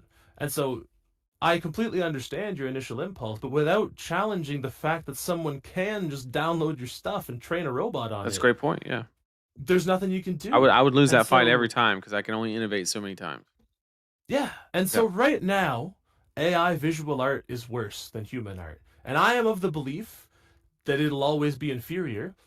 But I'm not gonna lie and say I haven't been tricked by AI. It'll art always and get thought, closer, but never. right? Yeah, that's what they're get it. trying to do. Yeah. They're trying to trick you into thinking it's human art. There are people who pretend to be visual artists and they AI generate art, and then they try to AI generate like the time lapse of making it to trick people into thinking they're artists and stuff like that. It's all a big trick. And right now, you don't see it as a problem because right now that trick isn't being aimed at you. But what if it is one day? Right now, you're making the value judgment that it's okay to use the stuff that's replacing the artists that work in flesh and blood. That the ultimate goal of it is that nobody needs to commission art anymore. Everyone can just take that machine that wouldn't exist without those artists and replace them with it. Right now, you're saying that's all right because I'm not a visual artist. It's like that old poem, it's the old German one. Like first they came for the communists, and I didn't speak up because I wasn't a communist, right? Mhm. Not to compare it to like war crimes, but it's pretty damaging on a societal level, and people are very incentivized to ignore bad stuff that doesn't affect them. Mhm. But one day it might, and when it does, nobody will be left to speak up for you, right? Because we've all been replaced. Right. And people are asking their sycophantic chat GPT instead. And that's my issue. Is that the short-term benefits that you're receiving, you're deciding those are worth screwing those people over. And I don't think that that's something that you've considered as deeply as I think you should. That's fair. And ultimately you're 100% correct. And one thing I think it's actually been mentioned in chat already, and which is a valid point, but it's a bit of a stretch in my opinion. And I have used this example before actually, but like any technological advance, right? You mentioned that like, okay, it was trained to replace me, or that's basically making me obsolete, right? And you know where I'm going with this. I'm going to use the car replaced the horse breeder because we didn't need horses anymore, or whatever evolution kind of happens and rendered a category of jobs or whatever the case would be obsolete. And I know what I'm suggesting is literally the abolishment of art. And I that's why I don't think it's a great great thing to kind of No, but we can plant roll with it. to plant the flag in. But I think it is something that's worth addressing because it is somewhat of a fair kind of like point, I guess you could say, is like because there is a similar connection, but technically if that person was right, literally art would cease to exist, which is, I think anybody could agree that that's not ideal. Yeah, so I believe it was Dice Commando that was talking about it. He was talking about TurboTax, and he was talking about his grandmother being replaced because telephone operators were no longer necessary. Sure. Right? That's what he was talking about. And fundamentally, this is an issue of workers' rights. It's an issue of socialism, of communism, right? Marxism. And those are scary words to a lot of people, but a lot of the things that we enjoy as freedoms right now, like the weekend, for example, came about because a whole bunch of people spoke out about this kind of thing. My answer to that qualm, to being like, well, my grandmother was once replaced, so what makes this any different, is your grandmother shouldn't have been replaced. Your grandmother was a telephone operator, and they were phasing her out to automate it. The government should have some sort of responsibility for its workforce if it's going to be allowing widespread implementation of this stuff to assist in his grandmother getting a different job with a similar skill set. Being a telephone operator requires a certain mechanical set of skills. There's currently very little in place to get anybody a job, let alone the people who get laid off because of this stuff. And the reason that is because the way our government functions is that it's being given a whole bunch of money by corporations that are incentivized to pay workers as little as possible and to lay off as many people as they can for their bottom line. And yes, the people get replaced by technological achievement. But the answer to that should always be helping those people get other work. And rendering them obsolete, like something like a television or a telephone operator getting replaced Yep. does mean that the telephone operator no longer is a job. But some of the skills involved in that, manipulating a switchboard, working with electronic components, can be adapted to other things. If we replace artists as a concept, what are they supposed to do? There is only art. Their skill set of creating art being rendered obsolete, but all art being allowed to be AI generated, means there is nothing else for them. They have to completely shift to something else entirely. And that's my problem. Like a financial advisor who feels that they've been, or like a tax person who feels they've been replaced by TurboTax can still be an economic consultant. But even they have people trying to train machines to tell people how to do their finances to replace them. And I think that's bad. Because if the goal of the machine is not just to replace a certain worker, but to remove the ability for people to develop skills entirely, then that means people have no other option. People are already very jobless, very poor, working multiple jobs if they can even find them. And what this machine wants to do is make that problem worse. And so, like, the whole point of talking about people taking a stand and drawing harsher lines about this stuff is to avoid that problem from happening in the future. So using the example of the telephone operator, you mentioned that they should, like, the government's job is to kind of like redirect that person or protect that person. Is that accurate? I don't want to like or to retrain that person. Sure, right. Yeah. So that comes in two. I feel like in that situation we have two choices, right? Which I think everybody can probably agree is not the right the right option. Is hinder progress, right? That is like, subdue the technology and force telephone operators to always have a job, right? And I don't think anybody would suggest that that's the optimal path, right? But what you mentioned, retraining that person into another avenue or whatever, that is technically what could be referred to as like a subsidy, right? Because we would technically, when I say we, I don't know what level of we, whether it be, but you get what I'm saying. We would have to support that because the market would say that person is not needed, right? That the market's going to say that very clearly. It's going to be abrupt and it's sad when it happens, but it's just how that form of capitalism kind of works. And if it happens any other way, any slower, it's a subsidy. It just is, right? Like that's the difference of like a 2-week severance package versus a 1 year. It accomplishes the same. One just is subsidized, right? And, obviously one's better than the other. But like, I guess in that retraining, who's responsible for that subsidy?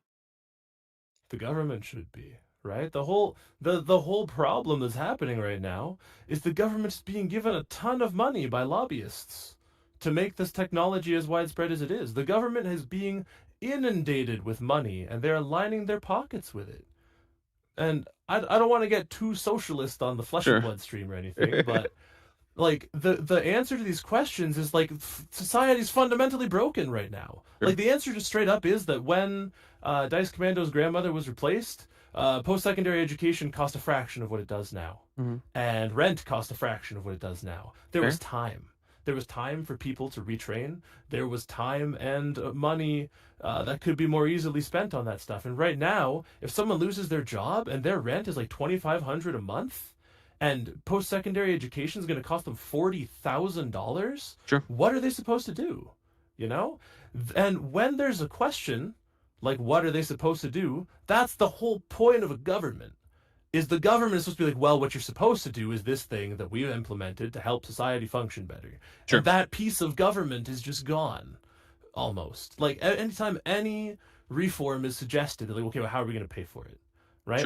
But we never ask how we're going to pay for the millions of dollars that are lining the pockets of stock trading politicians. We don't ask how we're going to fund wars. We don't ask how we're going to fund anything like that. And even then, the money that gets spent on a war, veterans are under-supported, right? the money's not getting spent on people. Like even if you're someone who believes in high military spending, I think you probably believe in it in a sort of support the troops kind of way. But the money's being spent on buying a whole bunch of stupidly expensive equipment that's misused, right? All this stuff is a fundamental problem of money is being allocated in the wrong places. Sure. And that's part of the AI issue. So what AI is doing is simultaneously corrupting our government and then replacing your job, but not just your job, but every job. So that the only people that can make any money are the ones that are on the high enough level that they can control this stuff. Sure. But everybody below them, eventually you're just SOL, you know? You lose your job, there's no more job for you. There's no job for anyone. We're going to replace working with AI without any actual effort to fix any of these problems and make life more affordable for people. And that's the issue, right? And so that grandmother who lost her job, back then, governments were sort of expected to have at least a modicum of care for people. They were supposed to help you. But now all we ever talk about is, well, that's kind of expensive. But like, yeah, everything is. It's expensive to deal with people being homeless. You know, it's expensive to deal with overcrowded emergency rooms because people are out on the streets doing drugs. Like, all this stuff, money has got to be spent here. And we could just spend that money on making things better for people, but we don't because we want to take the more convenient route.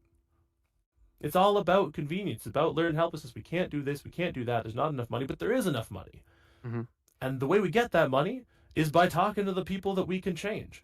And, you know, I can't yell at the prime minister of my country, personally. But I really care about flesh and blood. Sure. And I'm like, in the flesh and blood space, where I invest my time and effort, and I feel the most at home, there is a prominent content creator doing something I think is fundamentally wrong. I can call them out on it. Right? 100%. I can actually sit here and have a conversation with you, which I did not expect to have, but I'm very happy that we are. Sure. And the more we do that, the more people we can influence. You know, there's like at least 50 people watching this, and maybe somebody who didn't think this stuff was important has heard some of the things I said and has changed their mind. And that we have to do at a small level so that more people are thinking about these issues critically, so that more people think it's actually important. More people are considering these facts and being incentivized to try to do something about it. I mean, you made a ton of great points, and I do want to make sure that you had every opportunity to cover everything on your list. So, can you confirm that? Was there anything else that you wanted to kind of go over? I know we went off into the weeds a couple of times on calculators and the such, but it was a fun going into the weeds. I think I have pretty much covered it all. Okay. That I had to mention. Yeah. Well, I guess in summary, so I really appreciate the way you said the things that you did. Thank you. And it connected a lot of dots for me because it was just a unique way to think about it, right? And that was the whole purpose of all of this was just, you know, when you say X, this is the first thing that pops up in my mind.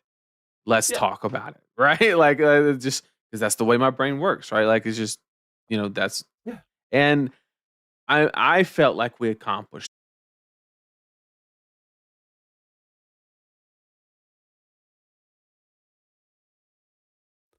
That would be ideal. Oh, wait. What's it doing? I'm gonna refresh the page.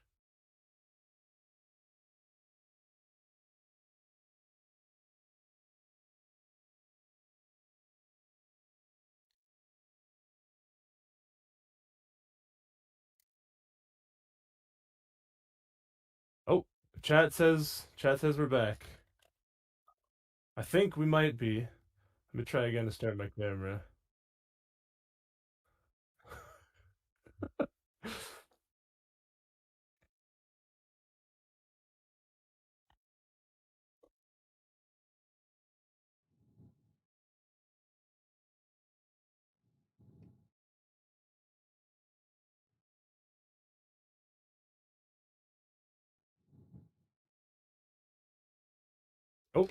Oh, maybe. I heard you. Oh goodness. What a way to go out. Oh, I think we're almost back. I think we might be. Okay. Only 6 people are watching now, unfortunate. But we can wrap this up. Yeah. We can wrap this up once we get So started. while my video is not working, I'm just gonna let you. I was kind of just tying it up and everything, but I'm gonna let you do your whole outro thing.